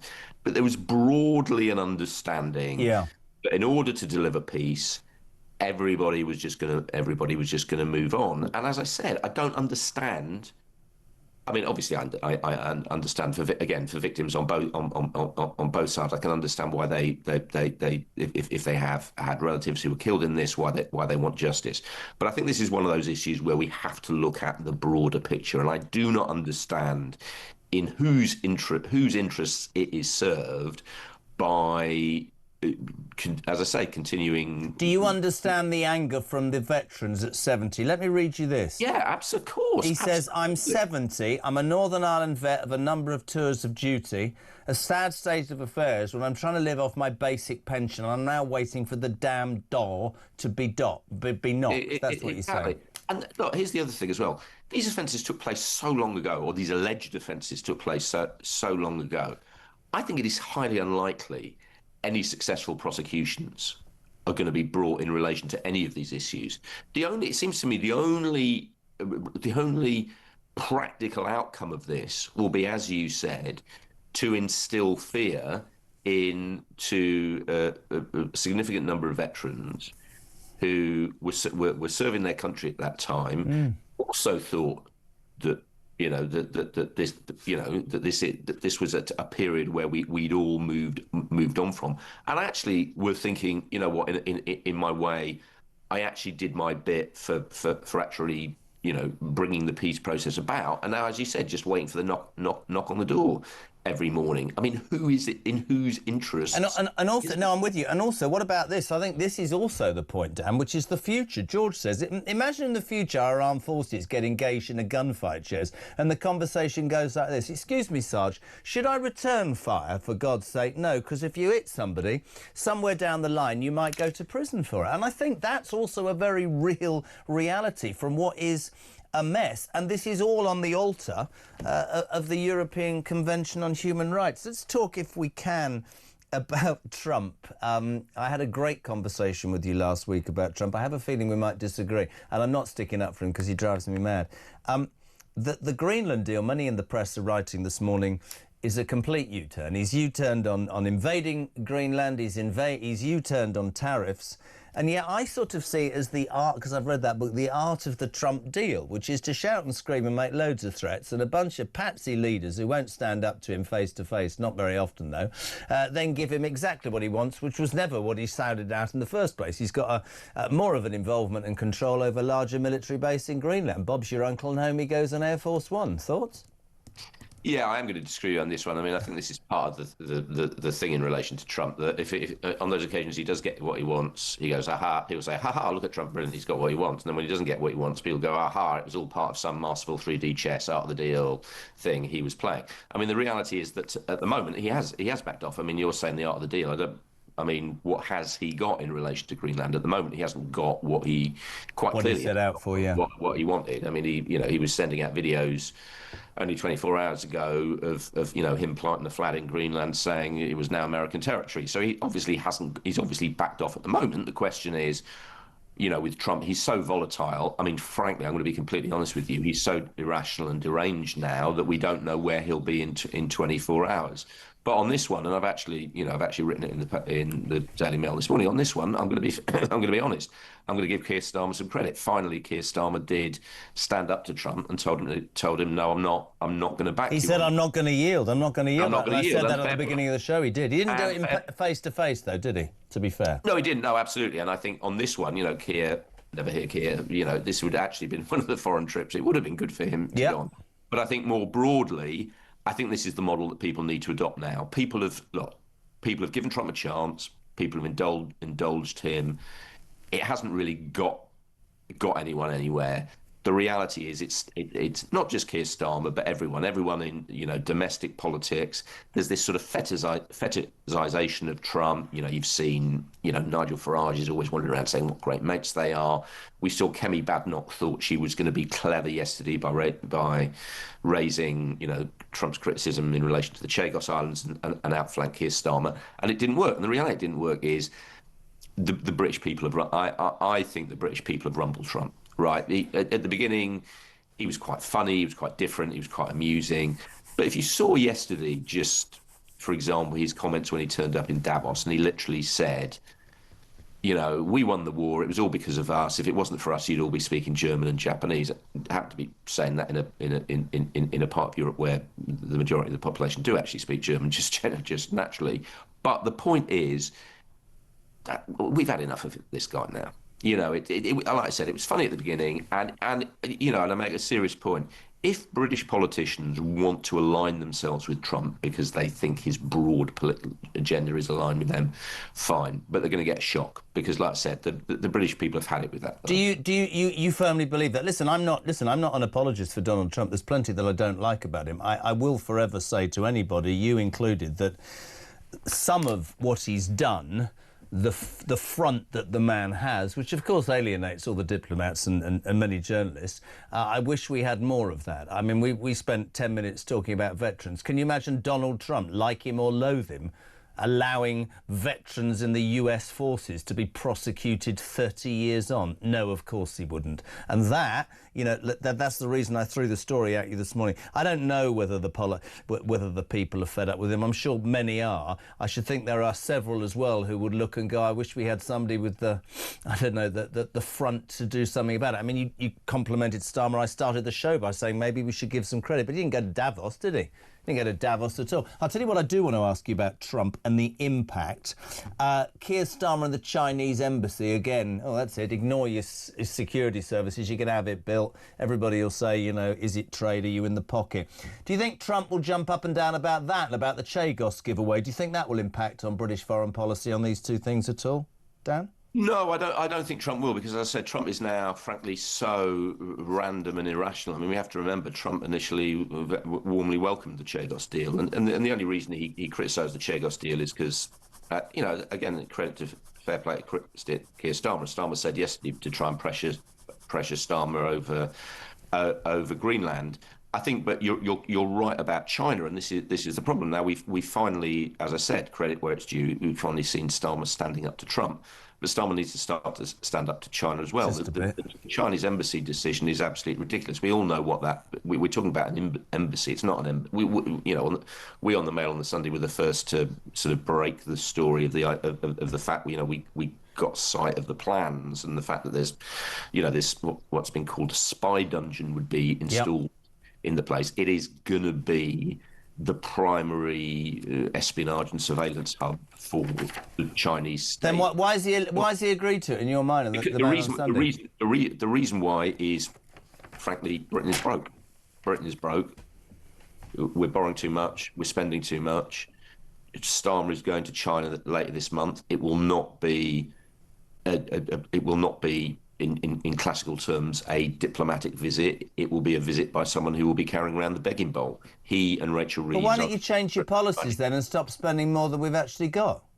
Absolutely. And this is, and as I said, this is the contradiction that's starting to develop in relation to Starmer's policy. And this is something else I think we talked about and that I've written about. Starmer actually was given credit by a lot of people for his foreign policy approach, but this is the actual sort of broad reality of his approach. It's good that he was standing up to Trump, but that also demonstrates that his foreign policy approach, he was widely lauded as the Trump whisperer, the guy who understood his ways. That's kind of fallen apart, and we're going to see it when Starmer does go to China. It's frankly going to be a pretty humiliating spectacle because, as I said, we're going to see a prime minister bending the knee to the Chinese because he needs Chinese investment. And you would understand, Dan, I'm sure, that there will be people that will look at that and say that's a dereliction of your duty. There is absolute definitive proof that China has spied, has real intent on several things across Europe and in the United Kingdom. And through your economic incompetence, Keir Starmer, you're going to go to a country that, frankly, a lot of people don't justifiably trust and get on your knees and beg. There's no... It's like the Chagos deal, right? £35 billion, and we've got the debts we've got. You're going to give away a piece of land and you're going to give money to the Mauritian people who are quite close to China while we're at it, and they're not going to pay income tax for 16 months. Try explaining that to working Brits. It just makes no sense. That makes no sense. The Chinese thing makes no sense. The veteran bill, to me, makes no sense. And I look at this guy, and I know we would have different views on certain things, but it's great to chat and see all sides. I don't understand if it is really to just appear on the world stage as some sort of human rights guru. I think he's as humiliated internationally now as he is nationally. I just don't know. I don't know what makes Keir Starmer tick, Dan. I just don't. No, well, I think last time I was on, I was saying I don't really understand what Keir Starmer is for anymore. I mean, as I said, even in relation to where I'm giving him credit for what he's doing on Trump, but that's the opposite of what his policy towards Trump has been up till now. And you're saying, why is he doing it? As I said, it's very obvious why he's doing it. He's doing it, as I said, because Britain is bankrupt. I mean, the great irony is, there's no secret about that, because if you remember, in the general election campaign and just before he came into power, Keir Starmer was telling everybody that would listen that Britain was bankrupt and had been bankrupted by the Tories. But his policy, since he's come into government, has been to say Britain is bankrupt and I'm going to spend even more money than they were. So that's why we've got this situation where, as I said, he's going cap in hand to China and make no mistake about it, it's going to be a pretty it's going to be a pretty embarrassing, I think, and humiliating national experience. No doubt we'll have lots of nice photos and people will say, oh, you know, Keir Starmer's penetrated the bamboo curtain and, you know, he's reaching out and yada, yada, yada. But the reality is the negotiations with China and the visit to China are going to be conducted on the terms of what is a pretty nasty regime. I mean, you were making the point at the start of this programme, it's, you know, everything in relation to veterans is, you know, dot every I and cross every T of the Human Rights Act. And now he's going off to China, glad happily, this, what is a pretty nasty, oppressive dictatorship. And the country that builds all the windmills or wind farms, that's what Trump calls them. Dan, I love our conversations, mate. I really appreciate the time. I know you're a busy man. We'll get you on next week as well. Dan Hodges, thank you, commentator at Mail on Sunday. Great piece from the Mail today, 8:23. We're live across the UK. JK till 10. Robert Genrich defected from the Tories to Reform last week. Much furore. Lots of people had him on. Julia, great interview with him. I wanted to do it differently. From 9 o'clock, you can ring Robert Genrich. You can text Robert Genrich. He will answer everything. I mean, anything. Have a watch. Join me, Rob Genrich, on the Jeremy Kyle Breakfast Show on Talk. There's a lot of harm happening in the country right now. People feel like the country's in a mess. What does this say about our entire prison, justice? The whole thing's a mess like so much else. Well, it's a total shambles. Take away these human rights laws, which have got completely out of control now. You know, I do believe that economies can be fixed and you can get catch-up growth and ensure that when people come here, they're detained and deported swiftly. Ring in, ask me any question. I'm here to answer.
Join me, Rob Genrich, on the Jeremy Kyle Breakfast Show on Talk.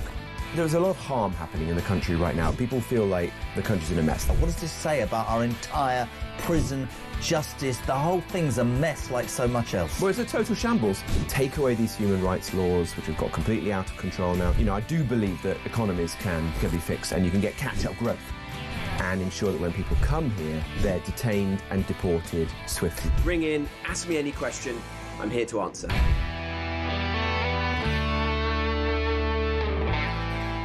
No more distractions, pointless, costly by-elections. Let's get on with the job. I don't care how much they cost. Democracy is expensive. Otherwise, we just have a totalitarian state and never bother having elections. I was elected by the people of Romford, and I represent their views. And that's one of the reasons I've gone to Reform, because I speak to everyone in Romford, and they all say to me, Andrew, you know, you've got to do this to me. So you've actually had support on this. Well, in that case, you wouldn't be worried about having a by-election then, would you?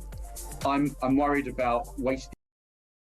Across the UK, on DAB+, on YouTube, on your mobile, and on your side. This is Talk. Welcome back to Robert Genrich here from 9 o'clock. Layla Cunningham, who will, if I have anything to do with it, be the next mayor of London, and Khan will be out the door. CJ, this Labour government should be done for being traitors to our country. Our service personnel should not only be praised for their heroic actions, they shouldn't be sitting there worrying about a knock on the door. Get this mug government out as soon as possible. Steve, good morning. Morning, Jeremy. This is Stephen Hartz. As an ex-Grenadier Guardsman, I don't know which letter I'm looking forward to the most. The one summoning me to court, or the one ordering me to return for duty. Well, I've got a message for Keir Quisling, the fella who spent his gap year working behind the Iron Curtain, volunteering for the Soviet Union. You can get stuffed. Have a good day, Jez. Good man. Morning, Jez. Happy to be corrected, but I seem to recall that members of the IRA received letters of comfort protecting them from prosecution as part of the peace process. So if this government is prepared to sell its Northern Ireland veterans down the Bleeding River, then surely those letters should be rescinded, says Nicola in Norfolk. So much anger on this morning. Jeremy. History will be the judge on this government, and particularly Keir Starmer. They will be judged as the worst government in history, and Starmer was seen as the UK's first dictator, a weak, pathetic man full of hate for our armed forces, hate for our women, our children, the working classes in our country, and above all else, he will be seen as the biggest traitor.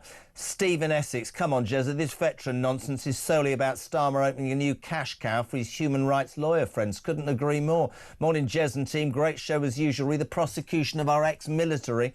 What does this actually do? Scare the vets and stop the new recruits. Crowborough is going ahead. Migrants moving in soon. Well, those cadets won't have a need to train for anything. As every other cadet, no one wants a job when you might be sued for it later, says Tash in Bexhill. Jez, Dan Hodges saying it was atrocities on both sides. So did the British Army blow up places? I was a young man and lost good mates in Belfast, and I find Hodges' comments insulting to those young men who were murdered by the IRA. Hello to Dale Peacock. Loving the way you say it. I was desperate as a youngster to join the armed forces. I got through all the interviews, all the medical tests, and I was ready to go. In fact, just a week away. However, I broke my hand and everything got delayed. I never went in. And you know what, Jez? Looking back now, I'm absolutely delighted. Sean in Bridlington, good morning. Like the Chagos debacle, this anti-veteran move by Starmer is designed to please and feather the nest of his left-wing ambulance-chasing lawyer mates and is an absolute disgrace. And I'll leave it after this one, because this will get you thinking. Keith, didn't Prince Harry boast about killing 25 enemy combatants? My father was a 20-year veteran and was part of the D-Day landings as a 16-year-old kid, Jez. He never spoke about it. He served in Palestine, in Malaysia and in Germany. He would be turning in his grave. Keep the calls coming. So much. Oh, David Hull. He says, I'm furious with this government. So many people. My God. 87222. Start your message with the word talk. Yes, sorry about the snotty nose, but, you know, wanted to have the day off, but always remember me mum. I've had pneumonia in the Second World War and now, you know, in an air raid shelter. Get to work, you lazy git. 8:30. Great article this morning in The Sun, page 10 by Ross Clark. Our dead weight army. Ross, good morning. How are you? Good morning, Jeremy. Fine. The headline is Our Dead Weight Army. And before we talk in detail about your facts, that there are more people jobless than there are in our armed forces by a long way. Your response to this veterans saga this morning, there's real anger, mate. I don't think I've felt this anger from people to the show. Disgusting move by the Labour Party, isn't it? Yeah, no, it is outrageous. I mean, if you're going to have a peace deal and the principle is, you know, forgive and forget, we'll, you know, brush over past offences in the name of peace, then it's got to apply to both sides, hasn't it? And, you know, it's the one-sided nature of this which is so offensive. That, as you say, the letters of comfort that were provided for IRA terrorists saying they would not be prosecuted, all the releases from prison we had. OK, if that's what it takes to achieve peace, then maybe that's what we had to do. But then to chase the British Army, British soldiers who were trying to keep the peace in these hugely difficult situations, you know, it is disgusting to go after those people.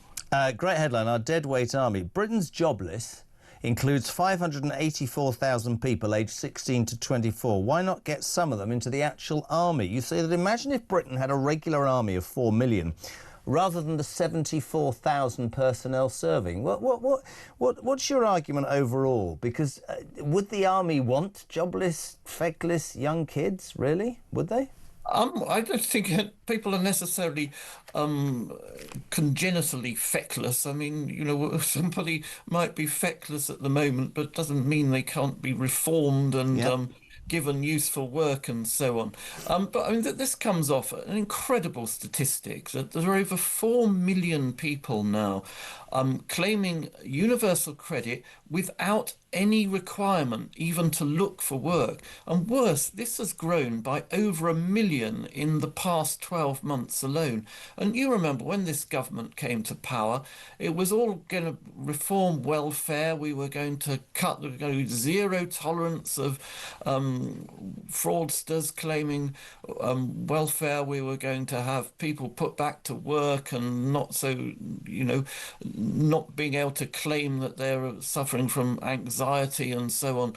And, what's happened in the interim? There's just been a massive explosion in the number of people who have been parked on benefits and not even required to look for work, which is a huge dead weight on the economy. And you think of, we're spending, £330 billion a year on benefits. let's just look at that, vastly more than we spend on defence. And you think, yeah, I'm so with you. Let's just imagine what Ross Clark just said. And he's right, £330 billion on benefits. We have a government that is, in my humble opinion, raising taxes and spending it all on benefits. Keir Starmer tried to knock, and I quote, 5 billion off the benefits bill, and his own backbenchers took him to task, and it ended up at zero.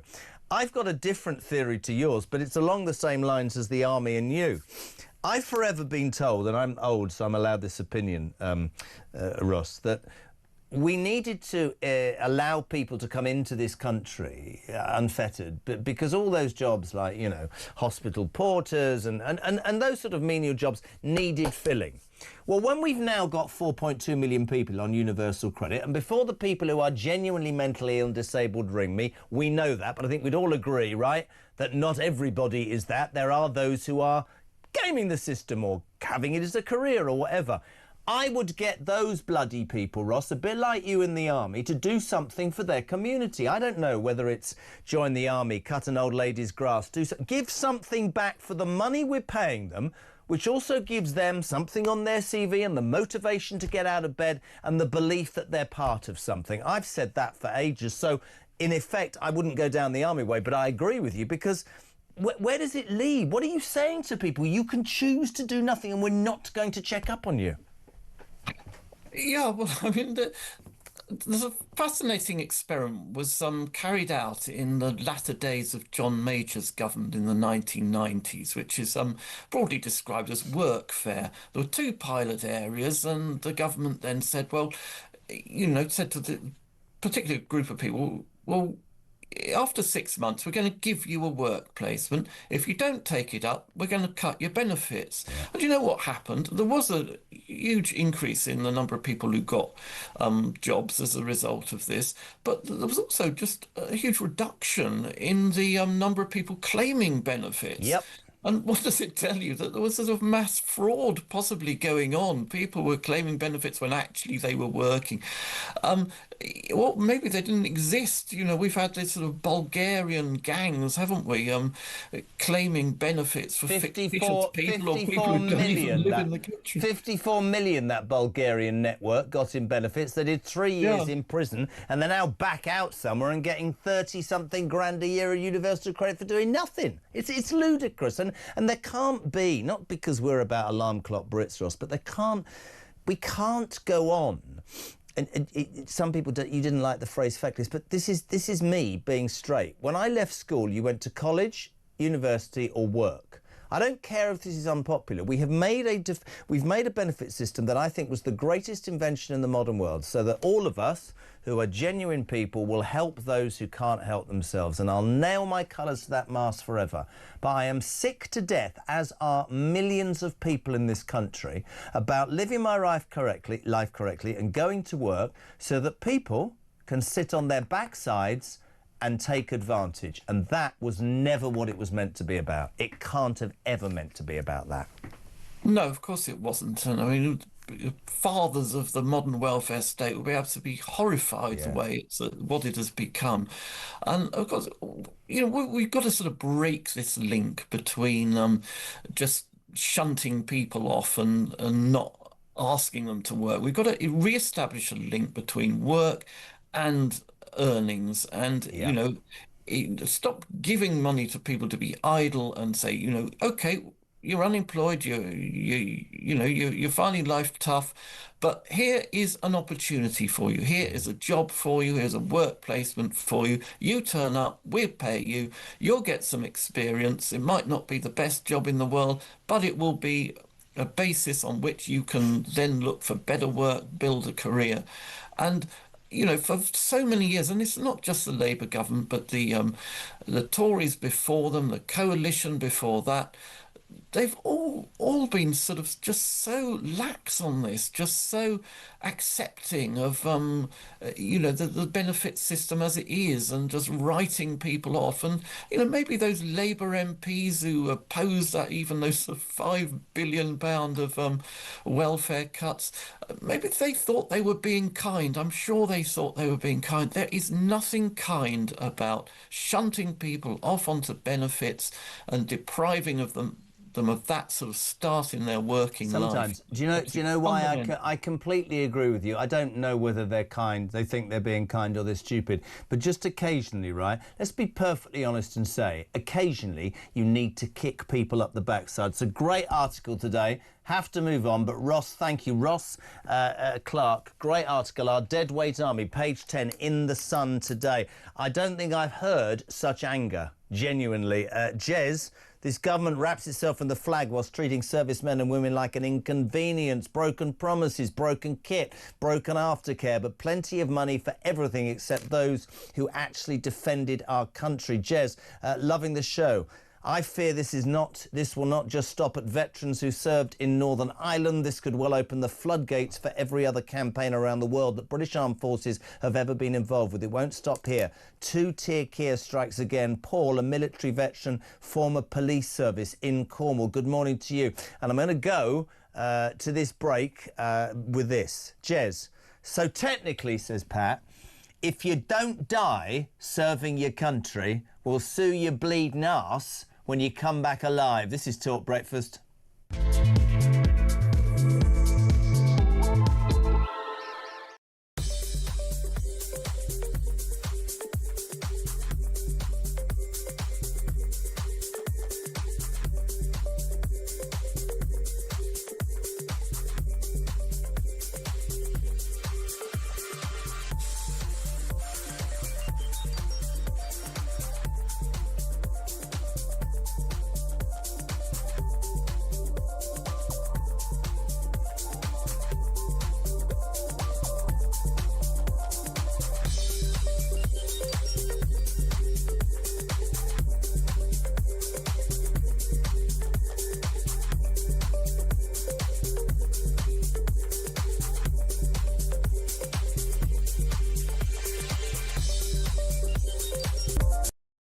Across the UK, on DAB+, on YouTube, on your mobile, and on your side.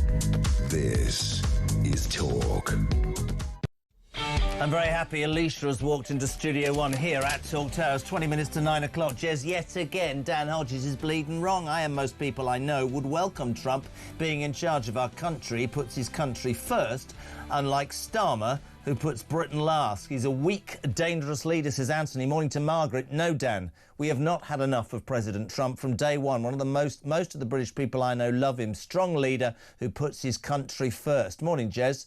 Enjoying the show, says Carol in Shoreham-on-Sea, but pity the content is so frightening and depressing. I have just one question. Why? Why is this wicked, vile, lying, completely incompetent bunch of shambolic, inadequate politicians destroying our country and its people? I want to know the reason for their actions. They are appalling. Listen, Carol, that's like, if you knew that, you'd be the cleverest person in the world. Let's just, for Carol, OK, who thinks it's depressing, let me give you some good news, Kaz. Honestly, you could go to San Francisco. Forget all the crap that's going on in the United Kingdom. This is a fantastic trip of a lifetime. We're going to throw in a 3-night stay at a 4-star hotel, £2,500 in spending money. Tickets, get this, to the Super Bowl. Still don't understand American football, but it is unbelievable. Have a listen. For your chance to win, text TALK to 83338. Text costs £2.50 plus your standard network rate. Or call 0343-418-7260. Lines close 22nd January 2026, 4 p.m. That's when you'll need to answer your phone if it rings. 18 plus, UK residents only. This is a network promotion. Full T's and C's at TalkSport.com. So for your chance to win, text TALK to 83338 now. Welcome back. Brilliant. I got caught out. 20 minutes to 9. They've waited 9 days. Has it been 9 days? Jamie's in Glasgow. Listen to this. I recently filled out an application for the army as I have an HGV licence and would like to serve my country at the same time. But yesterday, Jez, I rescinded the application. You serve and what do you get? Homelessness, PTSD, left by the wayside and probably imprisonment. Wow. Karen Brazier. Morning, JP. Jezza and JP. We need a list of MPs who voted the disgraceful Veterans Bill ill. Name and shame them. More ammo for reform. Well, I'll tell you what I have got. Sorry, it's not going to be very popular with certain people. I've got a list of those who didn't vote. So this bill was created by the Tories to give protection to servicemen and women who fought, served, whatever you want to say, in Northern Ireland. Now, we were very critical of the Tories, quite rightly so, and that is why Labour, this shower, got in. Labour has decided, for people just tuning in, that they're going to change this Troubles Bill and allow, because in their words, it's not compatible with the ECHR. Really. He and his human rights lawyers friends are going to pursue veterans who might be 70, men and women, who fought for their country, and knock on their door and prosecute them for what might happen, whilst the IRA have immunity. So I will name and shame politicians, and you will be amazed, who didn't bother to go to the Commons yesterday and vote against this heinous bill. Heidi Alexander, Transport Secretary. Al Khan's Labour Security Defence Minister. Yvette Cooper. She's going to say, I'm in Davos. Before people say that, by the way, you can get somebody to vote for you. Ed Davey. That just about sums it up. Nigel Farage in Davos. You're not going to escape this. Dan Jarvis, the Defence Minister. Robert Genrich. Robert Genrich, I'll be asking him that after 9. Darren Jones, the idiot who said the boats are full of women and men. Liz Kendall. Oh, right, so most of the cabinet. This will shock you. Rupert Lowe. Sorry, I'm on one this morning. I thought Rupert Lowe, like Nigel Farage, was all about Great Britain. Well, why are you not protecting our armed forces then, Rupert Lowe? You should have been there. Lisa Nandy. If it looks like a duck and walks like a duck, it's probably a duck. Well, if it walks like an MP and looks like a bloody MP, you should be doing the right thing. Priti Patel, ex-Foreign Secretary. What's happening? Rachel Reeves. I was in Davos. Wes Streeting. You want to be the leader of this country, do you? Rishi Sunak. Let's have it, shall we? Rishi Sunak, you didn't vote. You represent what? Richmond and Northallerton, a major military area up there in Yorkshire. Tom Tugendhat, ex-security minister. And I'm not being horrible to any of them. They might well ring me up now and say, well, I couldn't get there. I believe, and I could be wrong, that you can pair up against somebody so that it balances out in terms of voting. But we're talking about our armed forces. We're talking about men and women who put themselves out there and went to war, or put themselves in a situation in Northern Ireland where they could have been bombed to death, and we've given immunity to the IRA, and we're going to screw our own veterans, according to Labour. Morning, Sean. Morning, Jeremy. Sean from Grimsby here. In a couple of weeks, I'm going down to Lincoln to meet up with a good few of my old friends who I served in the army with, who I haven't seen in a long time now. These men are top men, patriots, lovers of Great Britain and England. Yet our own government, it seems to be, if you're an Egyptian national who hates white people, you're welcome with open arms. If you're a Greenlander, the government's got your back. If you're a pro-Hamas terrorist, the government's going to look after you and support you. If you're unemployed and you can't be bothered to do anything, this government's got you, mate. Got you. But if you're a former soldier who served in Northern Ireland, but you have to be sent there by the government, then we're going to prosecute you. And you know what, mate? Right? You know, if there's a war, they can shove it where the sun don't shine, mate. Rant over, or I am miffed today, mate, let me tell you. Don't blame me. Sam says, I know the military aren't allowed to go on strike, but perhaps they should. What would the government do? Send in the army to sort it out? Wow. Michael, morning, Jez. Mike here. I can see the motive behind taking away the protections of the British shoulder. It's to put the blame on the service man and woman rather than the government that sent them into conflict. It's about protecting the politician above everything else. I know, I realise, but they've decided that I can be recalled until I'm 65, which is another 7 years. Good luck with that, because I wouldn't give them the time of day. I don't think I've seen such anger since I started this show. Jez, Starmer wants to conscript us into the army. No thanks. Would I have fought for this country in world wars? Hell yes. Would I fight for this traitorous government now? No. I would fight them if it tried to force my child to fight for them. This government doesn't look after its own.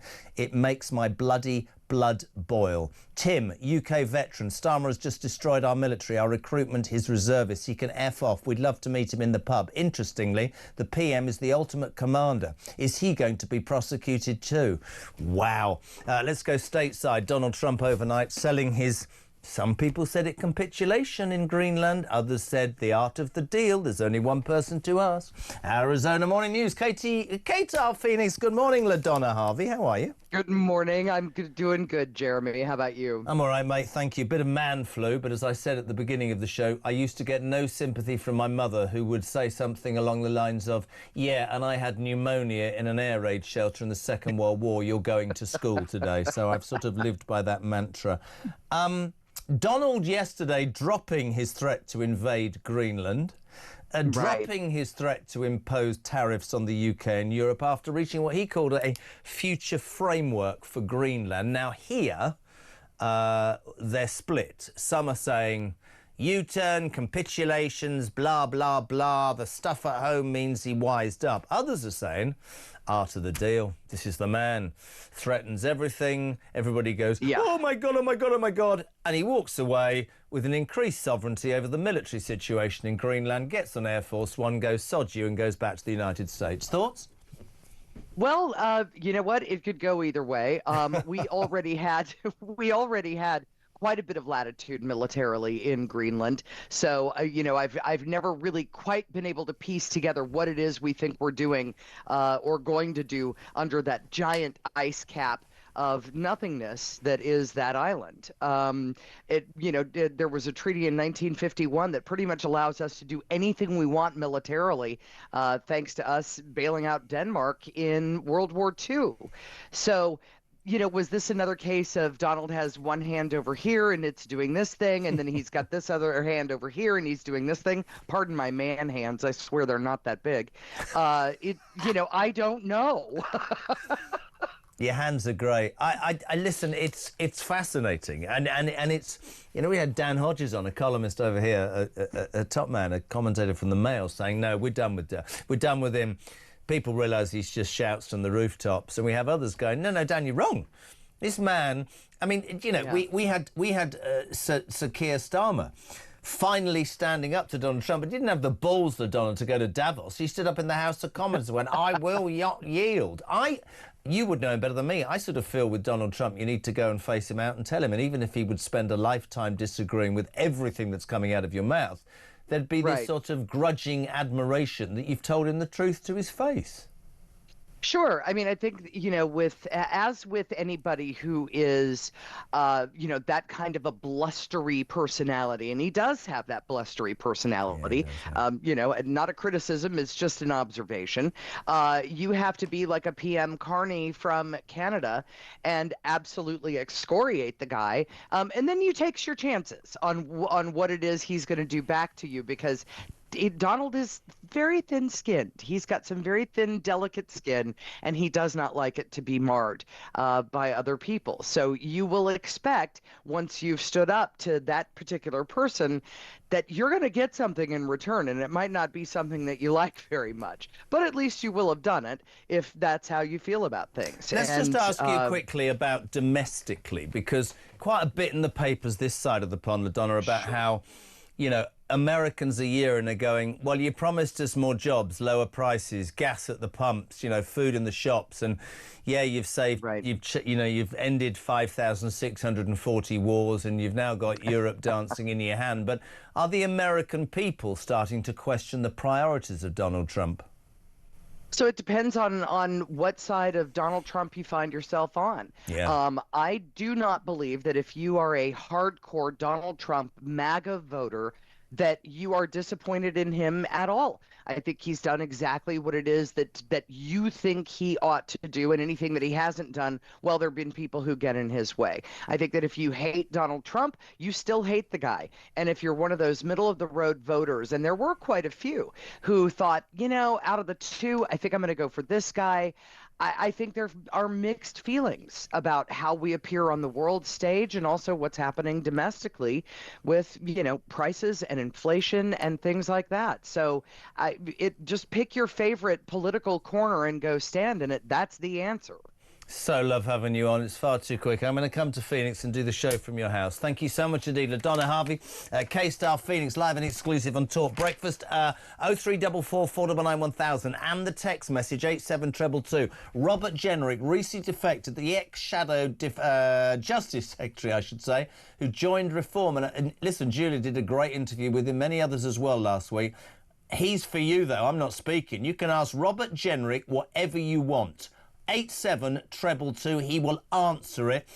This story on veterans is going nowhere. Morning, John. Morning, Jezza. John in Suffolk. I'm absolutely seething. Let's not forget there was a former Labour Prime Minister who forged a war in Iraq, which was proven to be on dodgy information. Meanwhile, his wife's chambers started a crusade against those that were fighting there. I did some very nasty things in my service. With more than 30 years of service, I found myself in horrible places. This is a non-stop wheel of bringing British servicemen before the courts instead of addressing the actual faults and reasons why we were there in the first place. Great show, Jazza. I'm just seething. Sad day. Bye now.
Time. Join me, Rob Genrich, on the Jeremy Kyle Breakfast Show on Talk. There's a lot of harm happening in the country right now. People feel like the country's in a mess. What does this say about our entire prison, justice? The whole thing's a mess like so much else. Well, it's a total shambles. Take away these human rights laws, which have got completely out of control now. You know, I do believe that economies can be fixed and you can get catch-up growth and ensure that when people come here, they're detained and deported swiftly. Ring in, ask me any question. I'm here to answer.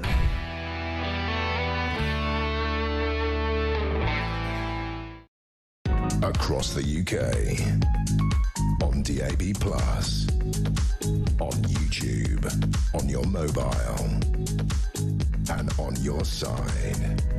This is Talk. Welcome back, 5 to 9. So, Ring Rob is on from 9 o'clock, 87222. Start your message with the word Talk. Layla Cunningham, hopefully the next Mayor of London, will be here before 10 o'clock as well. Right now, let's push the button, Marky, please. 90 minutes in 90 seconds. From The Sun. Very good morning to Martin Lipton, Chief Sports Reporter for The Sun. Martin, good morning. How are you? Good morning, all well. Wish I had more time. Liverpool, great result in the Champions League last night against Marseille. They seem to be back on track. Chelsea squeaking through under Liam Rosenior, 1-0 against a team I've never heard of, Paphos. Yeah, I mean, all 3 English clubs won last night. In fact, they've got 5 of the top 8 at the moment in the Champions League table, and the top 8 all go through automatically to the second knockout round, which is quite impressive. Liverpool, really good performance. Mo Salah back, having been away on African duty. We know he was fed a bit of a fallout with Arne Slot. A really good performance in the most passionate and vibrant atmosphere in French football in Marseille. So that was a really good win for them, and they're 4th in the table now and will qualify if they in that top 8 if they win the game next week. So it's really good, and it shows the enduring strength of the Premier League.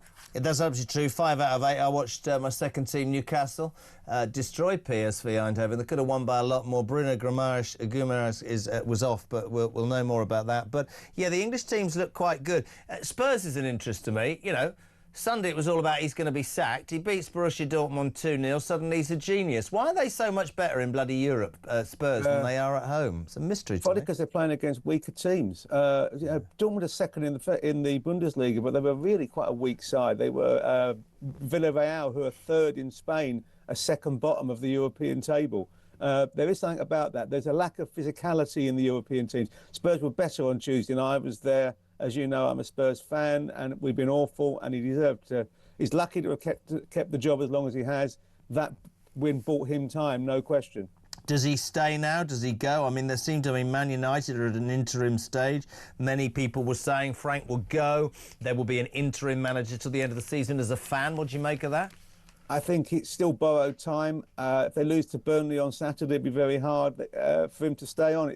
It's almost now result by result. He's a really good man. He's a really good manager. It hasn't worked, but first 45 minutes on Tuesday were good. That's the thing, isn't it, with football now? And I get it.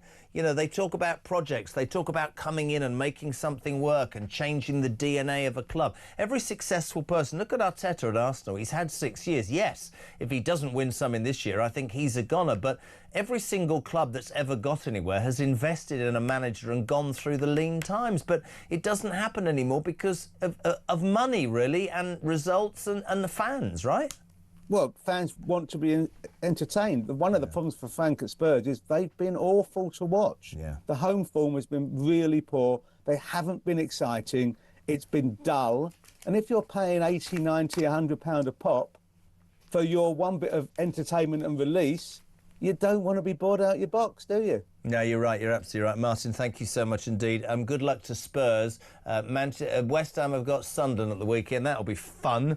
A couple of minutes to 9. Sir Robert Genrich,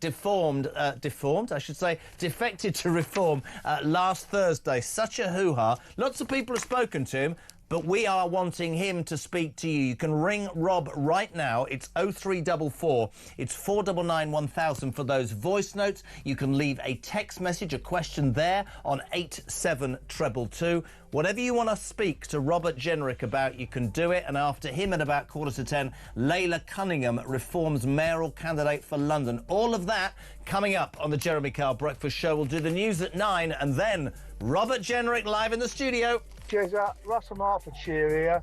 The Queen was still alive. I doubt that this stupid, treacherous government would get away with half the things it's getting away with now. I think she would have put her foot down and told them where to go. Good one, Jezza. Thank you. Bye-bye.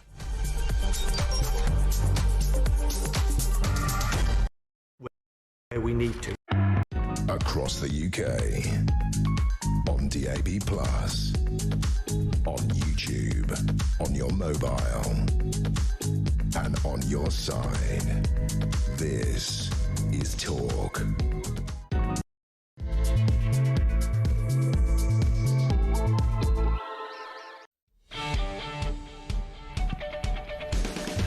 Welcome back. Just gone 9 o'clock. We're live across the UK. It's the Talk Breakfast Show with the man with the snotty nose, and we're very delighted to welcome a man who was like everywhere in the news a week ago, and it wasn't difficult to get hold of him. But Robert Genrich, welcome to the show. Very good to be here again. We wanted to do it differently. You had to do all of this ream of interviews. You were here with our own Julia last week, but What I know you've always been keen to do is to deal with viewers and listeners head on. That's right. And the one thing that I will say about Robert is, in the next 45 minutes, he's quite happy to take your questions. 0344 499 1000. I have to do this. I've told you this briefly.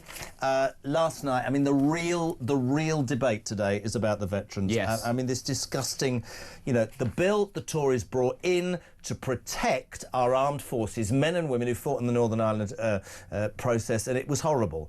It seems now that this government are protecting the IRA, who have letters of "you'll be fine," and yet our veterans who are 70 are in danger of being screwed over, which is revolting. That's You right. didn't vote on it last night, mate. No, in Parliament there's something called being slipped, which is where you pre-agree with the whips that you got something else and you can't do it. But I have and will continue to campaign on this. I mean, it's a terrible situation. Essentially, the last Conservative government took a very long time to pass a bill which granted a degree of immunity to the brave men who fought in the period of the Troubles, so they didn't have to spend the last days of their lives being hauled through the courts or waiting for a letter to drop on their, you know, their doormat, telling them that they were now in danger. And the Labour government, for reasons I think none of us can fathom, decided to unwind that. Did somebody vote for you, or am I misunderstanding Parliament? Don't you do a twin thing? Unfortunately, that doesn't happen very much these days, and certainly no one is willing to do that for Reform MPs. Right, OK, Nigel, but I mean, listen, everybody knows I've been accused, I'm not just pro-reform, I've had Conservative, I've had them all on this morning. Let me tell you as a voter, the veteran thing is absolutely huge. Yeah. Huge. Yeah. Wayne, on voice note, you got a question for Robert, go. So, quick question for Robert. If reform didn't exist, would you have done what you've done and would you have left the Conservative Party, or would you have stayed and try to change it? I like you as an MP. I think you're a great communicator. However, I kind of want to know morally where you stand, because was reform an easy switch, or have you completely lost faith in conservatism? Good question. Well, it's not easy. I mean, leaving a political party is a very hard thing to do, and it's a lot of people can't appreciate that if you're not involved in politics, but it's like supporting a football team. It's tough to leave your friends and the fellow supporters that you've been part of, and also there's really, really kind people who've helped you over the years in your local constituency. So nobody does this lightly. That's why hardly anyone does do it in practice. But I have lost faith in the Conservative Party. I don't trust them fundamentally on immigration and some of the big important questions of the day. If reform didn't exist, might I have stayed with them? Perhaps. Probably, because I want to keep on ultimately trying to make arguments, trying to make the country a better place. And if that was the nearest political party to my views, then I would have stayed with it. But that isn't the choice anymore for people across the country. There is something new and fresh, unsullied by the terrible record in government, and by and large made up of people who share my views, my values, and want to fix the country. Mary's a Conservative voter, and she basically is in Canterbury, and she says there's two things she wanted to ask you. One was she believes that you did this for personal ambition because Kemi Badenoch's position was, we'll make sure we say it right, was stronger, and that's why you've left. And how do you react 2 days after joining Reform to see that Kemi Badenoch in the latest opinion poll is more popular than Nigel Farage? Good question from Mary, to be fair. Well, look, I am ambitious. I'm not going to hide that. Most people in the country are ambitious. I'm ambitious to be part of a team of people who actually want to fix the country. And that is what Reform is. It's a group of people who think that Britain is broken, that things are in a mess, but don't believe it's broken beyond repair, and want to get together, set out to try and win the next general election and turn things around. And I want to be part of that. I'm unashamed to say that. Why else go into politics if not to try and make a difference, have the biggest contribution you can to the country, and try and turn this thing around for my kids, for my constituents, for everybody in the country. Look, I think the Tory party it has made a tiny amount of progress, but you know the honest answer is, and I don't mean this in any way disrespectfully to Kemi, the Tory party is less popular today, and Kemi is less popular today than they were a year ago. Yeah. And that was Have you spoken to her since last Thursday? I haven't done, no. And that was after their worst ever election defeat. Yeah. The Tory party today there's some good people in it, but it's basically irrelevant. The next election is going to be a straight choice. Do you want Keir Starmer or whoever replaces him as leader of the Labour Party and Labour, or do you want Nigel Farage and Reform? And there'll be a lot of people agonising over that choice, worried about their long-standing party allegiances. Maybe Mary will be one of those, someone who's voted for the Tory party for a very long time. But that's going to be the fundamental choice. Yeah. And I know where I stand on that. I want to get rid of the Labour government. I want to have something new, a government of the centre-right that can actually fix the country. And the only way to do that, I am certain, will be to vote Reform. Brave to make that decision and believe in it. Let's go to Bolton. Got a phone call. Tristan, you're through to Robert Genrich, sir. Hello, good morning, both. It's about the Northern Ireland thing. I'm an ex-serviceman. I did 8 tours of Northern Ireland, ranging from West Belfast, Armagh City, Dungannon, and Buxtown. I think it's ridiculous what the government are coming out with. That, on the one hand, they want to take people like myself to court for doing things that we did for the governments of the time, and on the other hand, they want us to serve again till we're 65. Yeah. The man's having a laugh. I wouldn't do anything for him. I wouldn't. I think he's a weasel. I wouldn't follow him anywhere. I don't think, Rob, I've got to be honest with you, I've done this a while, I don't think I've ever heard such anger as there is from veterans this morning, and it's totally understandable. It's almost like treachery, isn't it? How can your own government do this to you? Yeah. You put your life on the line. You served in Northern Ireland during the most difficult period. You were trying to stop terrorists attacking everyone, frankly, and keep the peace there. And then a lifetime later, you suddenly find out that you're going to be hauled before the courts for something that you thought was perfectly legal at the time. And the point that you were told to do, by the way, by the government of the day. And you were told to do by your superiors and the government of the day. Yeah. And the other point, which is well made there, is imagine you're a young man or woman, it is mostly men today, and you're thinking of signing up to, say, the Special Forces. Why would you do it? Why would you do it? Absolutely. If you thought you'd go and do something very dangerous for your country, and 50 years hence, you could be sat in your armchair, absolutely, you know, in a care home somewhere, watching telly, and someone brings in a letter saying, you know, from some left-wing lawyer, saying, sorry, mate, you're now going to be hauled through the courts, lose your life savings on legal bills, and have the last days of your life ruined. It is a total and utter disgrace. Peter Hanlon. Hi, Jez. Hi, Rob. Peter from Shrewsbury. My dad died in '84. I was so proud of him in his 23 years of service in the army, some of it in Northern Ireland. I miss him and think of him every day. Never have I been ever so grateful that my dad's dead, so that he wouldn't sit there every day in his home worrying about a knock on the door. This is utterly heinous by this government. Yes, I did a video. Can I tell you? Yes. Labour argued that this to me, this is the anger. It's incompatible with the ECHR. Yeah. But my God, but the IRA are protected. Right, but even that is not correct. Look, when the bill was subject to it's quite complicated, but the bill was subject to a legal case in the courts in Northern Ireland, and the government lost. But the government didn't even bother to appeal. And I went to talk to some of our most eminent lawyers, and they all believed that if the government had taken it to the Supreme Court here, it would have been found compatible with the ECHR. So even setting aside the debate, you know my views on that, I think we should leave the ECHR. It's completely absurd that our own servicemen and women should be, you know, being litigated over matters in a court in Strasbourg. But even setting that to one side, the government didn't even bother to appeal this in our own courts, and I'm certain, or very confident, that they would have won. Why? Obviously, they don't care that much, do they? They're literally putting the rights of terrorists above those of our armed forces. I went to meet, I did a video about this last year, an elderly gentleman who's living at the Royal Hospital, a Chelsea pensioner. Yeah, and I saw this. He explained to me the situation that he was in Northern Ireland back in the day. And, you know, it's a split-second decision. I think he was 18 or 19 years old. You know, a split-second decision. Yeah. You know, we all have to put ourselves into those men's shoes. But these are immensely difficult situations. And if you're faced with a car bomb or somebody with a Kalashnikov in your face, you might not make a decision. He was being ambushed by a group of terrorists. Yeah. Well, I think one of them had like a sort of bazooka or an RPG or something. It's like, these are bad people. we should have these people's backs. We should be celebrating these men. Susie Ferguson, can you ask Robert quickly if Reform have forgotten about Northern Ireland? I always hear them talking about England, Scotland and Wales, but never Northern Ireland. Do they plan to stand candidates here? Really good question. I don't know the answer to that. It's honest. Most political parties, I don't either. Most political parties don't stand candidates in Northern Irish elections. The Conservative Party actually often does. I'm going to Northern Ireland in March, and we do have a Reform branch in Northern Ireland, so I'm going to go meet the members there.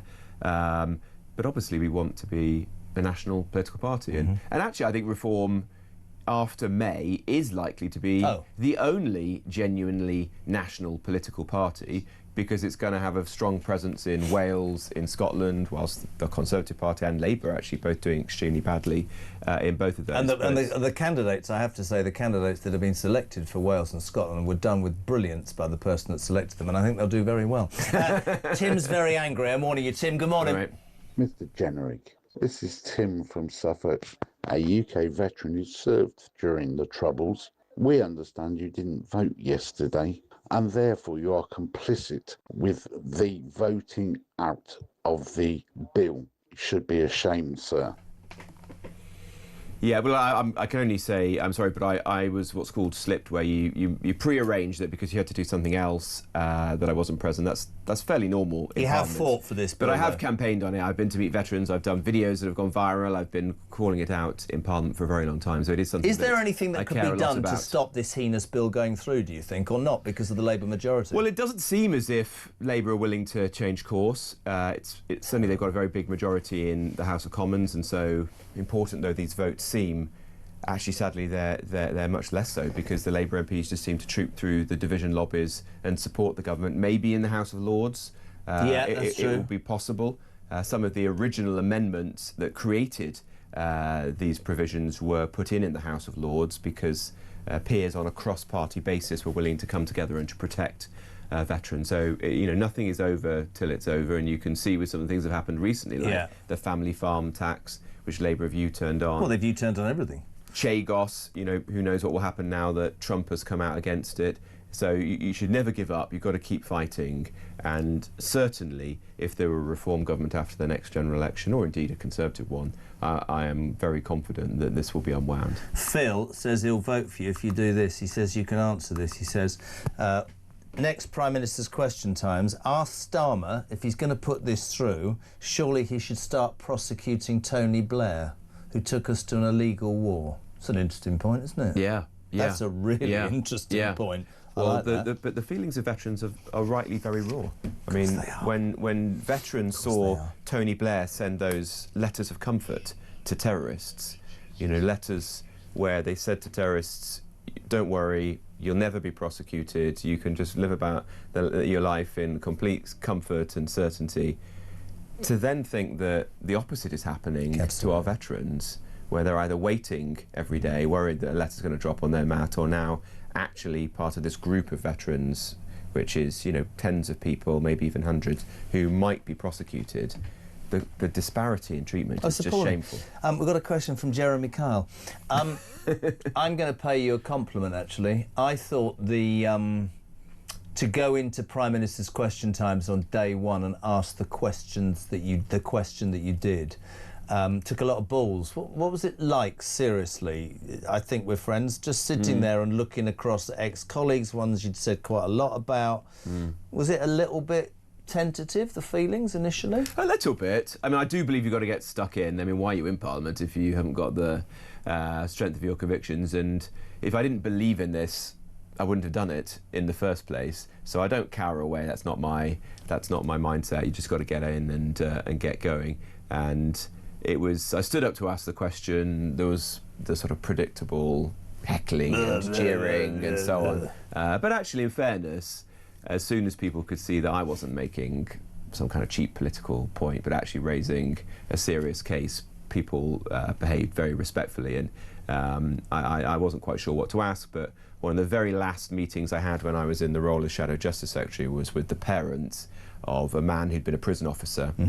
He'd uncovered corruption in a prison, left the prison service, and then years later had been going to the gym near Manchester, and the man who had previously been in prison, the ex-con, came up to him and shot him dead. and, you know, astonishing, incredibly brave prison officer who'd done the right thing, got killed. And it's very rare for prison officers to get killed mercifully. We haven't had one for a very long time. And this guy was after he'd left the service. He had children, but because he had left the service, no provision. No one even bothered really to contact them. Never gave them financial support. And you know, I just think you hear all the time of people suing everyone, don't you? Yeah. Getting all these financial for no payouts reason. for, you know, for ludicrous things, you know, like tripping over or something.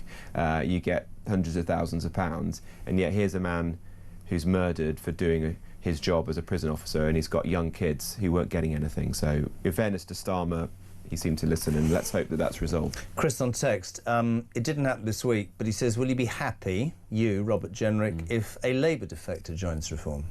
Yeah, I would be. I would be. I don't think Reform should be just a kind of something for people on the sort of centre-right. It should be for people from different perspectives, and people who are coming in from outside of politics altogether. You know, business people, doctors, veterans, But that's the big farmers. argument. And when you that's were the most exciting Well, when thing, you were actually. doing your thing last week and couldn't speak to anybody, the whole debate was, oh, come on, it's going to be the Tories 2.0, Genrich's just after ambition, Rossendale wants a place in the cabinet. And I found myself saying, because you know me, I'm straight with you, I've asked you the questions already, that if you actually look at it and you go, right, so 17 million people who voted Tory in this country have gone, you've left us, actually. You're now not talking about the things that matter to me, like this is me as a voter. I've said this many times on the show. You're not talking about borders or law and order. You're not talking about low taxation. You've definitely, under Boris, gone to the centre. You're talking about net zero and stuff that, frankly, sorry, I'm not really interested in. That's right, that's right. And so if it's OK for millions of people to gravitate towards a party that represents them now, then surely it's OK for MPs to. I guess Well, also you were massively high profile because Well, obviously, if you're leadership. kind of the second or third most prominent person in a political party, it's obviously a very big thing to do. Yeah. But you've also got to be true to yourself. Yeah. I mean, my dad's a very straight-talking man, and when we were debating this at home over Christmas, and I asked their opinion, he said to me over lunch on Boxing Day, if you were not involved in politics, you know, weren't an MP, didn't have all these friends and this residual loyalty, who would you vote for if there was a general election? I said I'd vote for Reform. You're done then. And he You're done. And he That's said, it. well, be honest with yourself. If you are a Reform MP, be a Reform MP. If you think that's the best thing for your constituents, go and argue it. Do you worry Persuade about them. that, by the way? They reported some heckling at your rally. Was that true? Well, there was one bloke who heckled, but that was nothing to do with me. It was he was a man who wanted Lucy Letby to be released. I interviewed her lawyer yesterday. Totally, you know, whatever the rights and wrongs of that was a totally kind of separate. There is issue. the question. But I'll from- just say this: on the kind of which, you know, whether you come from Labour or Conservative, there is a divide in British politics between left and right, obviously. Yeah. But the biggest divide today are between people who think the country is broken and needs radical change, and those people who don't and think that the country is basically all right and we can continue to fiddle around the edges. It's, you know, my dad was a gas fitter. It's basically the boiler's broken. Do you fix it up, patch it up, and hope for the best? Or buy a new Or one. do you buy a new one, rip out the system, you know it's gonna break and in set another the house 6 up months, for a long time to come? yeah. And I know where I stand on that debate. This is a debate as well, and I'm glad John Carmichael sent this in, and it's a question I know you've been asked before. John is in Kent. Can you ask Robert Genrich, if Reform are to be believed to be different to the established Labour, Conservative and Liberal parties, why is he not calling a by-election to get the people of Newark to say there's 3 years out for an election, he's the man we want? I think it's a perfectly viable question. It's a very valid question. Look, in our system, you vote for individuals, though of course a lot of people do that through the lens of a party political badge. I get that, but it's not our system that you have to resign if you decide to change parties. I'd like to believe that the reason I won at the last general election, against the odds, I'm the only, or was the only Conservative MP in the whole of Nottinghamshire and Derbyshire, was because I was pretty independent-minded. I'd resigned from Rishi Sunak's cabinet. I was actually I have to remember that. I was putting Said it things a lot on my for you last leaflets, week. like leaving the ECHR, which were not Conservative Party policy, and a lot of people voted for me because of my own Do you think stance. you win today as a Reform candidate? Yeah, all the polls show that. Yeah, absolutely. Okay, quickly and before I think the Tory party, it doesn't give me any pleasure to say this, but north of Watford Gap, you know, Sound there's like me. more chance of seeing a Dodo or a woolly mammoth than a Conservative MP. There's no... The red wall has gone. It's not even just the red wall, it's whatever you want to call it, you know. provincial Britain. It's everywhere other than pockets of affluence, you know, Kensington and Wimbledon. Everywhere is really going reform right now. We've got a question on this. James is in Darlington. James, good morning. Oh, good morning, Rob. So first of all, as a Reform member, welcome to Reform. Very happy to have you on board. Thank you very much. Well, I actually met you a few months ago in Westminster in October, and you endorsed me for my Uni Society election, so thank you very much. Now, I actually have a question about some of the strategic tension in the Reform Party, and particularly related to economic policy. Now, I'm from Darlington, which is a northern area, a northern seat in the country, and a lot of my friends and family are from, you know, traditionally red wall areas. So since the general election, I've noticed that a lot of our growth has come in those red wall areas. I think before the general election, we tended to do best in the more affluent southeastern areas. I think that's why we got away with most of our economic policy being a bit more Thatcherite. However, I think now most of the voters that we've seen coming across are people who rely on and actively support quite a strong social safety net. I mean, I myself, my family, we've relied on the NHS and many of our public services quite heavily for a long time. But at the same time, many people who I speak to are expressing concern that some of the reform defectors that we've had recently are the more traditionally right-wing ideological Thatcherite people. So I'm wondering, how are we going to be able to bridge that gap between the economic ideologies of the MPs and the leading figures in the party and our new voter base in a way that feels both sort of... You might need to be a politician. That's the longest bloody question I've ever heard. Well, it's a very good one, though. No, he's right. It's a very smart question, though, and it's one that a lot of people are thinking about. I think Reform will have a distinct economic policy to the Conservative Party. It's not just going to be reheated Thatcherism.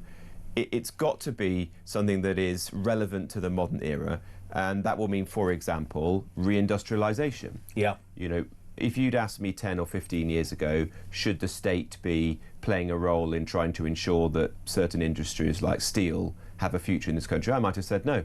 Like a lot of people, they would have said, well, I don't believe in subsidy, picking winners, industrial policy.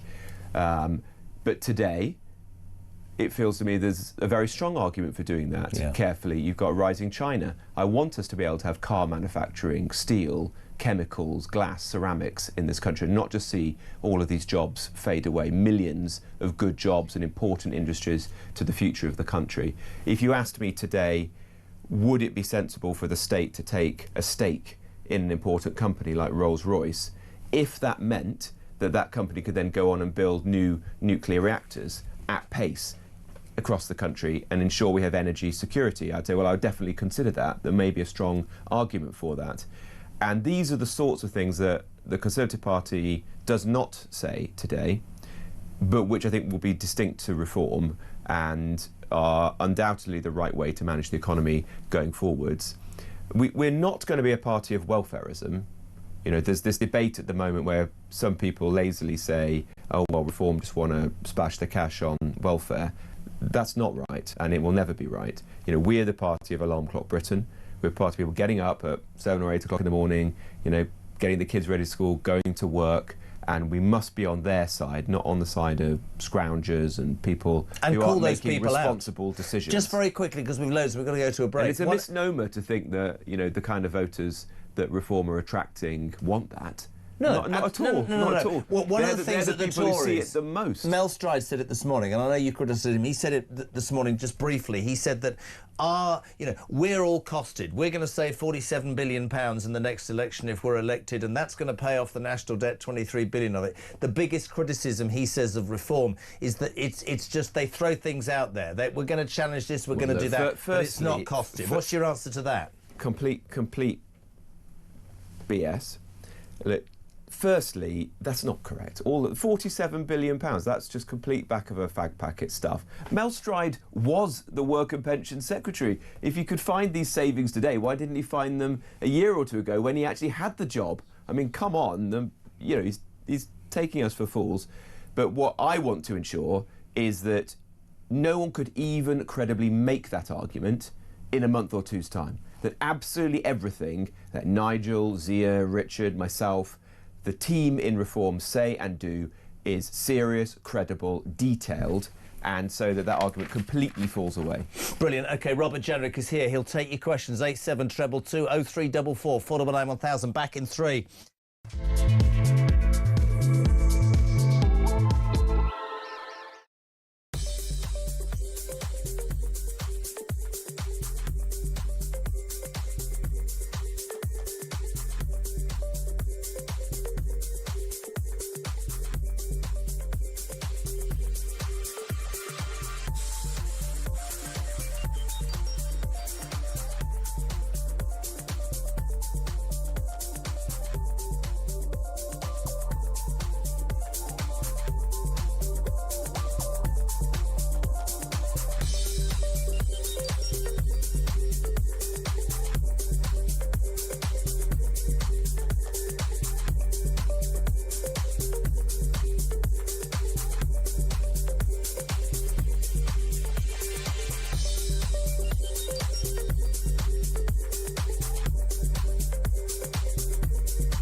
No more distractions. Join me, Rob Genrich, on the Jeremy Carr Breakfast Show on Talk. There's a lot of harm happening in the country right now. People feel like the country's in a mess. What does this say about our entire prison, justice? The whole thing's a mess like so much else. Well, it's a total shambles. Take away these human rights laws, which have got completely out of control now. You know, I do believe that economies can be fixed and you can get catch-up growth and ensure that when people come here, they're detained and deported swiftly. Ring in, ask me any question. I'm here to answer.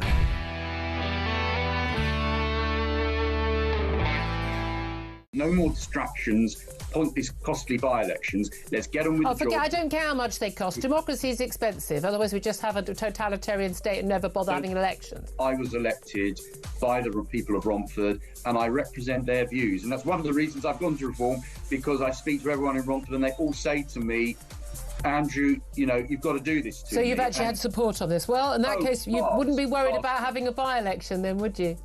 I'm worried about wasting. Across the UK, on DAB+, on YouTube, on your mobile, and on your side. This is Talk. Welcome back, 9:30. Ring Rob is on 8344. What is it? 0344. You should know that, do you know what's the matter with me? 499 Even I know that. Thanks, mate.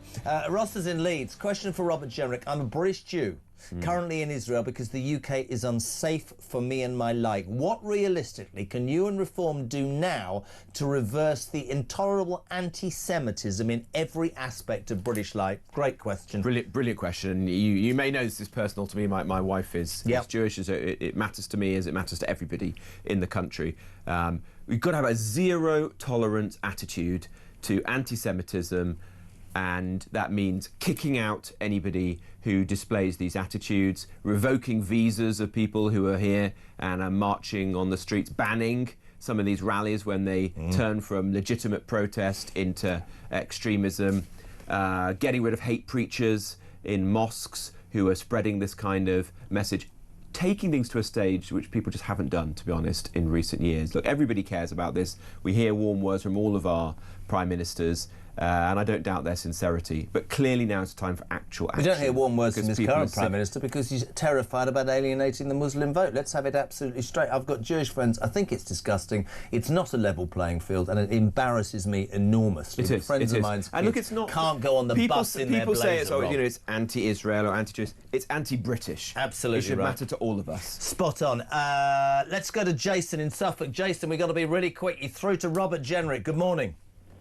Morning, Jeremy. Morning, Robert. I'll just make a quick point then. The Chinese mega embassy, Robert, they've even said that the fire service can't go in if there's a fire. No Brits will be allowed in whatsoever. What's your opinion? Absolutely terrible. We're in fact, in the studio we can almost see it across the river from here. I went to a protest there last year and stood with the campaigners. It's a complete disgrace that we've given one of the most prominent sites in the City of London, beside the Tower of London, most importantly a site that sits on top of very sensitive cables, to the Chinese an adversary of ours. Is he in their pocket, do you think, Starmer? Because you'd have to look at it and go, what the hell's going on here? Well, he's kowtowing to them in the hope that it will lead to some better trading relations. And but why don't you make it easy to trade in your own country, Starmer? But also, the Chinese respond to strength. You know, kowtowing is not the way actually to build relations with them. We're going to end up with now the biggest spy hub in Europe in the most prominent location you can imagine. Would Reform reverse that? Well, I don't think that's easy once they've moved in. I mean, by the time of the next general election, it will be a functioning Chinese embassy, I'm afraid. Which is an extraordinary thing. Voice note, Roger. Roger, question for Robert Genrich. Good morning, Jezza. It's Roger, the roadside here. This is a question for Genrich, if I may. It's just a quick one. Look, Jezza mentioned this earlier this morning.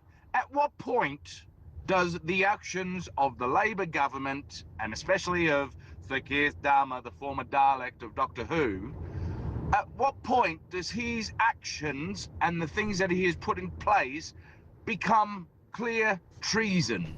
It's interesting. Yeah. Look, I don't know whether Keir Starmer is a good man or a bad man. I think he's fundamentally unsuited to be Prime Minister. Yeah. But I do question him these days when I hear things like giving away the Chagos Islands to an ally of China, paying billions of pounds for the privilege. Is that the action to somebody who is a patriotic Brit who's putting the security interests of our country first? Taking away immunity from prosecution of veterans who fought in Northern Ireland? Is that the action of someone who's patriotic, always putting our national security first? It just seems time and again, the thing that Keir Starmer really prizes is this vision that he has of himself as a human rights lawyer, you know, lauded by the legal community, somebody who can be respectable in North London dinner parties and on the international stage after he leaves Or is he office. feathering his own nest for when it all finishes and he can go back to being a human rights lawyer because he's given all his job What people to just mates? want is a Prime Minister and a government that always puts the interests of the British people first. And frankly, don't give a damn about how they're viewed at Davos or international circus or, you know, are willing to go to these things and stick it to the global elite rather than trying to suck up to them. Couldn't agree more. Dave, how is he and Reform, this is you, Robert Genrich, going to deal with the anti-Brexit ECHR supporting woke net zero liberals that prevented, frankly, the Tories doing anything that they said they would do for 14 years? This is a question I keep putting to Tyson Farage because they say we'll take on the blob, and yet every single politician we meet says, yeah, but they're entrenched. Nigel and Richard would say, well, get rid of them. Is that possible? Do you believe? You've worked in government. Yeah, look, I think we're going to have to use the years ahead wisely to plan exactly how we can do this, but it's going to require reform of the civil service so it's smaller, more accountable, prizes meritocracy over diversity, and ministers can actually get on and do the job. That means fewer quangos. It means being able to hire and fire people when they're failing or succeeding. And it's got to mean that ministers are in the driving seat, accountable to Parliament and ultimately to the people. We can't do what Labour did, which is just waste their time in opposition. We've got to use it very wisely, prepare detailed plans as to how you actually do these things so we can get on and do the job. Because my great fear for the country, and it was one of the things that motivated me to join Reform, is that you have a failing Conservative government, people vote for change, they get Labour. Labour is even worse. And as I think will happen at the next general election, people vote for change again, they get, say, a Reform government. That government cannot let people down. No. If it does, but it needs more than 5 years. But it's not going to happen in 5 years. Here's a question. Actually, we're going to go to a call in Pulborough, lovely part of West Sussex. Guy Harwood, the trainer, the trainer used to live there. Let's go to John. John, you're through to Robert Genrich. A very good morning to you. Oh, good morning. This is John from Sussex. My question relates to funding the BBC. I'm a person who chooses not to have a BBC licence because I don't wish the money to go to the BBC, and instead I watch YouTube, for which I pay on YouTube Prime. I'm concerned to hear yesterday that the government are in negotiation with the BBC with a view to bringing YouTube within the remit of the BBC so that people like me will be forced to fund the BBC with criminal sanctions. I'd like to know what Reform's policy towards that will be. Yeah, very interesting question. Well, I'm completely opposed to that. You know, if you want to get your media on YouTube or online, you shouldn't have to be buying a TV licence to do that. And there are millions of people in the same situation as you are particularly younger people. I mean, I've got 3 daughters who are teenagers. My kids don't watch television. They don't watch any TV. They don't. They only know a handful of TV shows. They watch, Traitors or Strictly, but barring the big shows, everything they do is on YouTube, news, everything. TikTok, it's all absolutely. Instagram. They don't even touch the BBC, and that's why, whatever you feel about the BBC, and I do think it's institutionally biased, I struggle to see how the licence fee can be sustainable, because there's an entire generation of people who don't use it. And you've got to be in a competitive marketplace. People, understandably, Rob, want value for money, and they look at the BBC and they go, "Well, you're just taking that money. The content's not great. It's institutionally biased. It should stand on its own. Stand on its own 2 feet. And if people want to watch it, then they want to subscribe to it." Let's go to Nick. He's got a voice note question. Morning, Nick. Hi, Roberts. After your trip to Birmingham, where you caused all that trouble by saying you didn't see a white face, are you concerned about the rate of demographic change that's happening in the UK? And if you are, how do you square that with Richard Tice and Nigel Farage, or Richard Tice specifically, who said he's not bothered about the rate of demographic change? So how will you address that issue? Good question. Well, look, firstly, I am very worried about the pace of change in the country, as millions of people are. You just cannot successfully integrate the number of people who've come into the UK in recent years.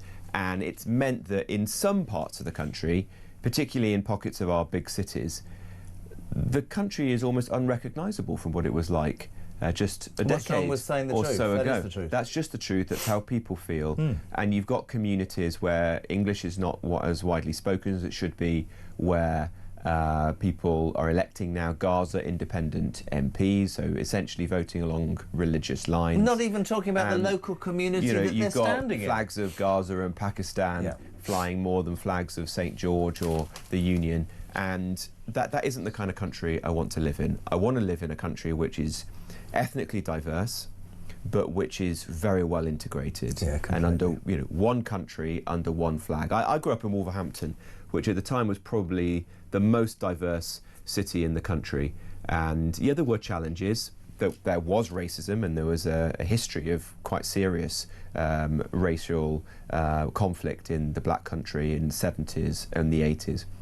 But there weren't sections of the city which were, this is the Hindu section, this is the Muslim section, this is the kind of the Christian section, or the white people live in this suburb or that. People, broadly speaking, lived side by side, and that's the kind of country that I want to live in, where, it's not about skin colour, it's not about faith, but we're living in well-integrated communities alongside each other, and we've got to fight against this growing ghettoisation of communities that we see right now. Loads of questions. Paul Simon, you can call me Al, that was ridiculous. I really want Reform and Rob to work and make Britain proud, but I really need to hear between now and the next election how they're going to do it. How radical are you going to be compared to the current establishment? How long is it going to take? I know you're not Donald Trump, but things surely need to be done fast in this country. I think it's a great point. They do. Look, the big dividing line is people who want radical change in this country, or people who just want to continue with the status quo.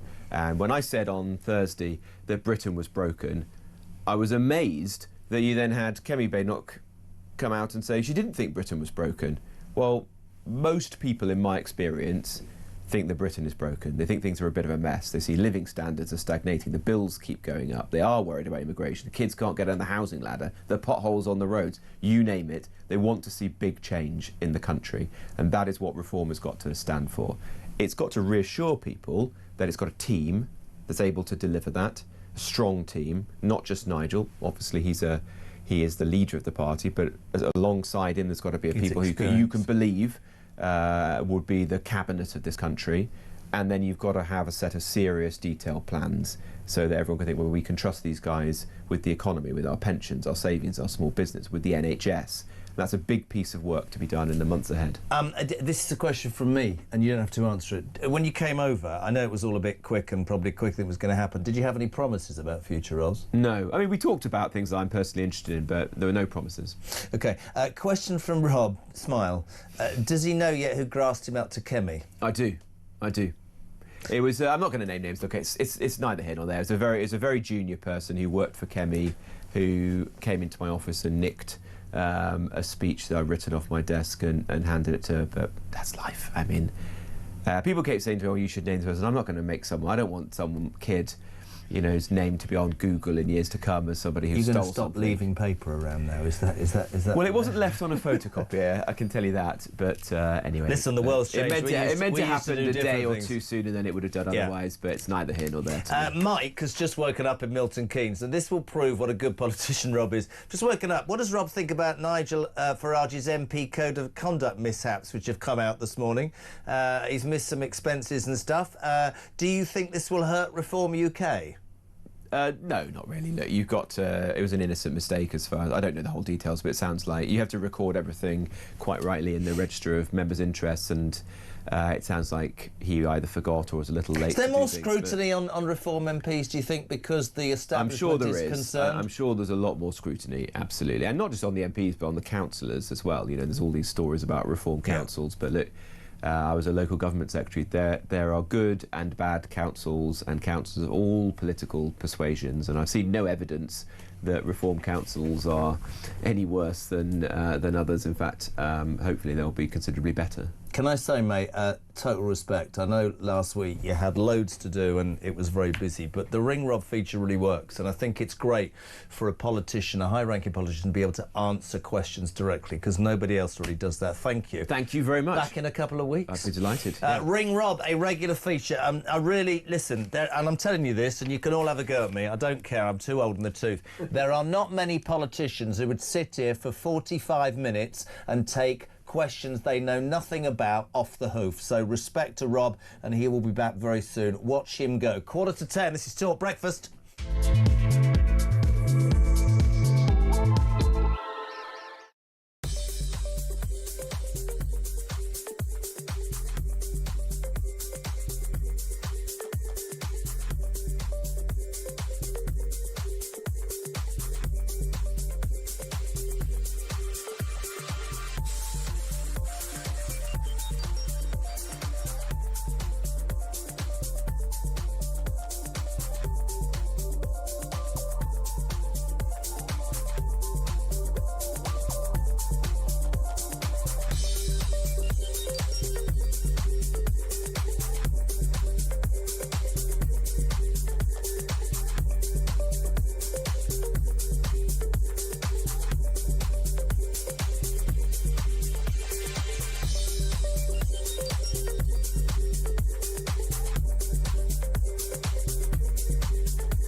Across the UK, on DAB+, on YouTube, on your mobile, and on your side.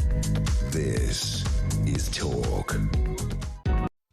Welcome back. 10:45. We're live across the UK. It's Talk Breakfast. The incredible Julia Hartley-Brewer here from 10. Last week she interviewed Robert Genrich.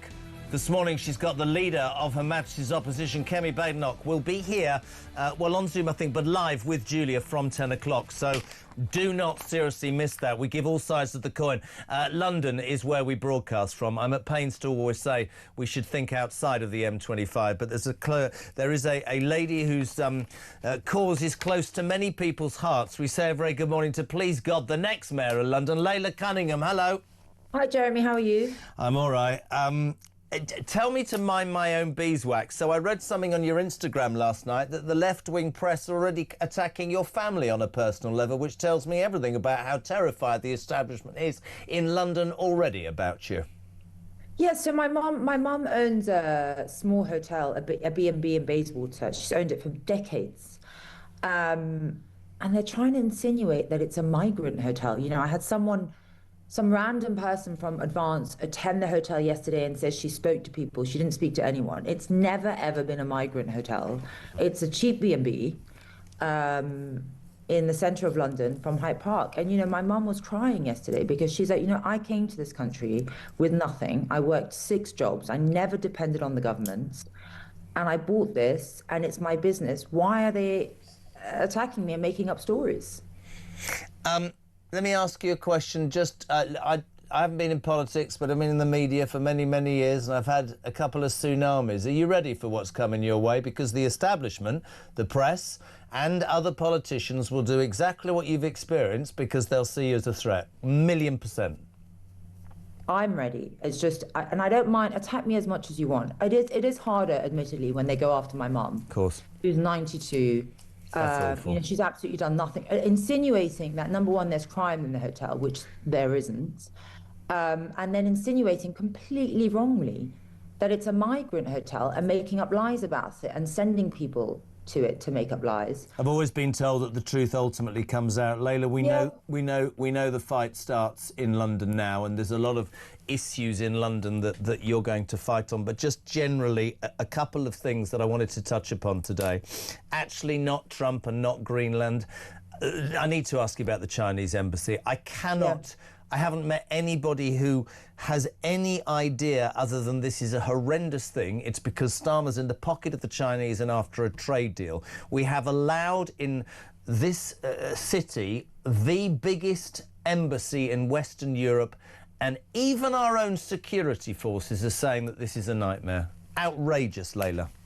It's outrageous, and it shows that actually, I don't think Keir Starmer is worried about security. He's so worried about buying. This is after, by the way, he let 2 Chinese spies go almost and get away with it. He did a trip to Beijing, and now he's allowing this. I mean, he obviously doesn't care for British security.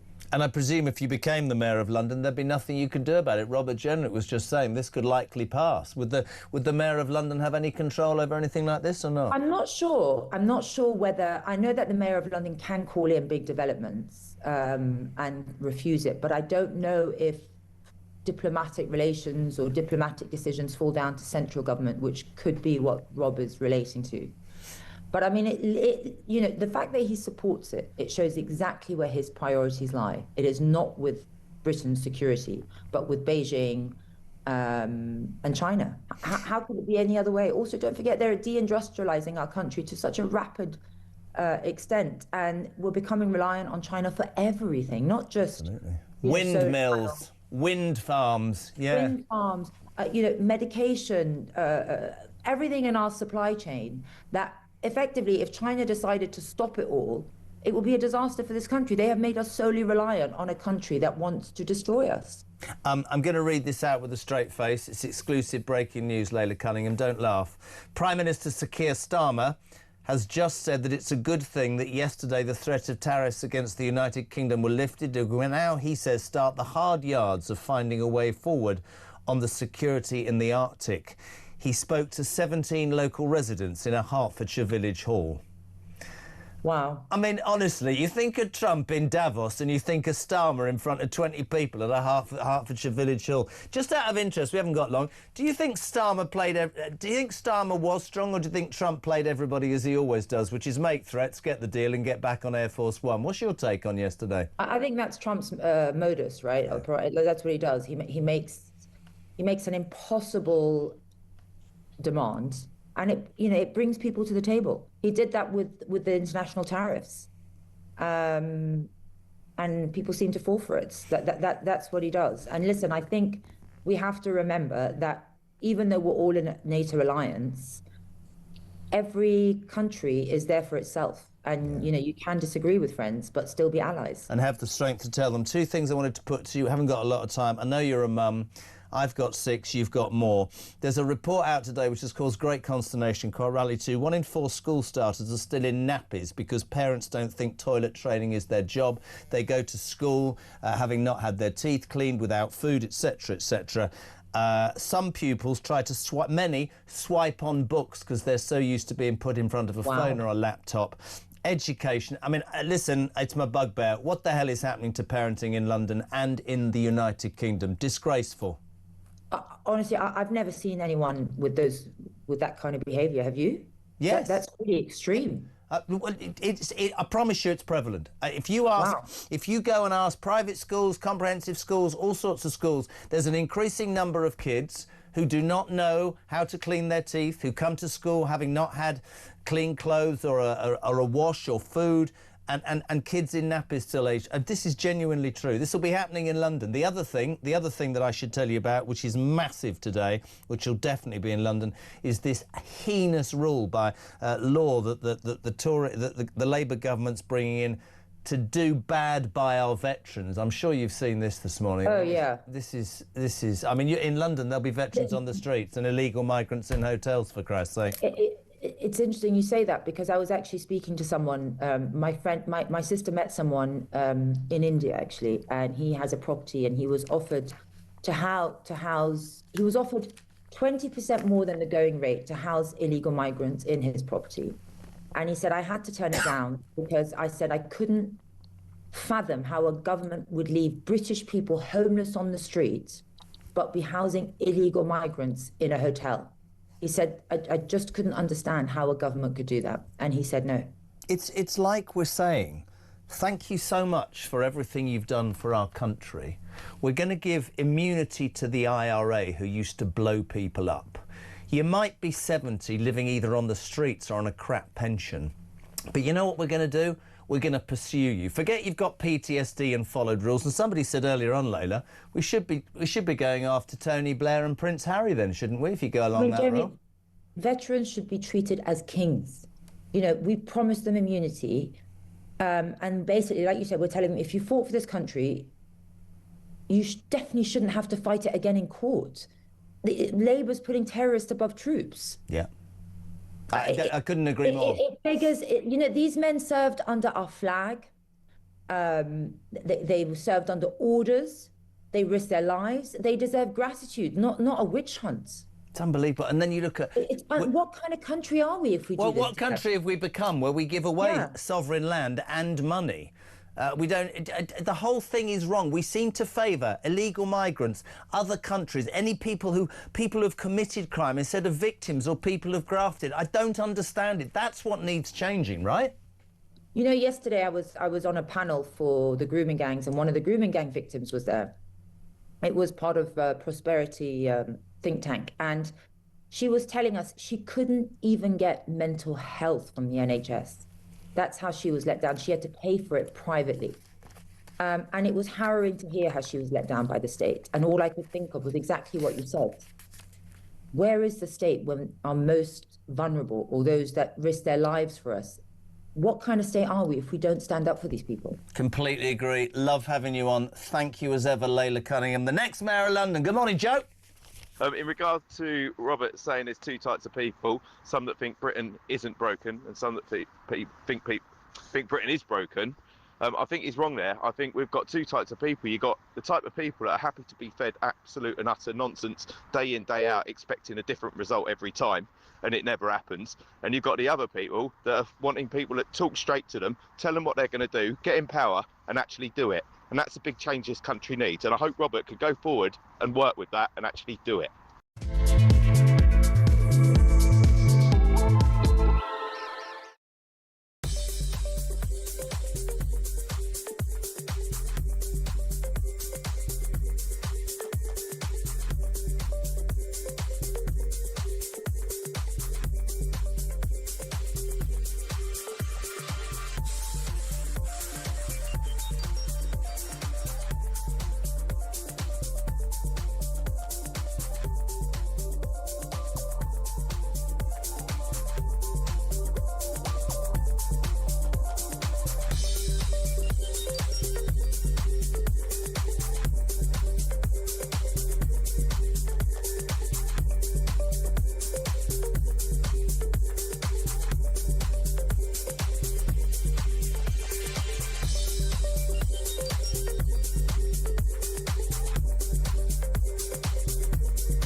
I have a message tonight for the incredible people of Greenland. And if you choose, we welcome you into the United States of America. That is why I said the use of tariffs against allies is completely wrong. You know, the fact that they had a boat land there 500 years ago doesn't mean that they own the land. We're not going to have Russia or China occupy Greenland. So we're going to be doing something with Greenland either the nice way or the more difficult way. Any decision about the future status of Greenland belongs to the people of Greenland and the Kingdom of Denmark alone. Okay. On DAB+, on YouTube, on your mobile, and on your side. This is Talk. Welcome back. 2 minutes to 10. We're almost done for Thursday, and the legend that is Julia Hartley-Brewer is here with the leader of the Manchester's opposition, Kemi Badenoch. Yeah, you've had the man who wanted to be the leader. Yeah, they managed not to. No, she's sadly not in the studio. Yeah, Kemi Badenoch. We've already established, apparently, all these women journalists apparently think that mispronouncing someone's name is sexist. Don't get me on that. That is ludicrous. Genuinely. Women, ladies, for the love of God, just because someone doesn't like someone or someone insults someone or criticises someone doesn't mean it's sexist. Get over yourselves and stop playing victim, because it's getting really boring on behalf of women who don't play that card. I don't know what to say. It does my head in. I agree with you, mate. If that's the best you can ask a man who's just defected, then you're not doing your job I'm genuinely correctly. embarrassed for Magenta for doing that. But anyway, Kemi Badenoch is going to be here in just a few moments. We've also got Jake Wallace-Simons here to talk about all the big foreign affairs and what the hell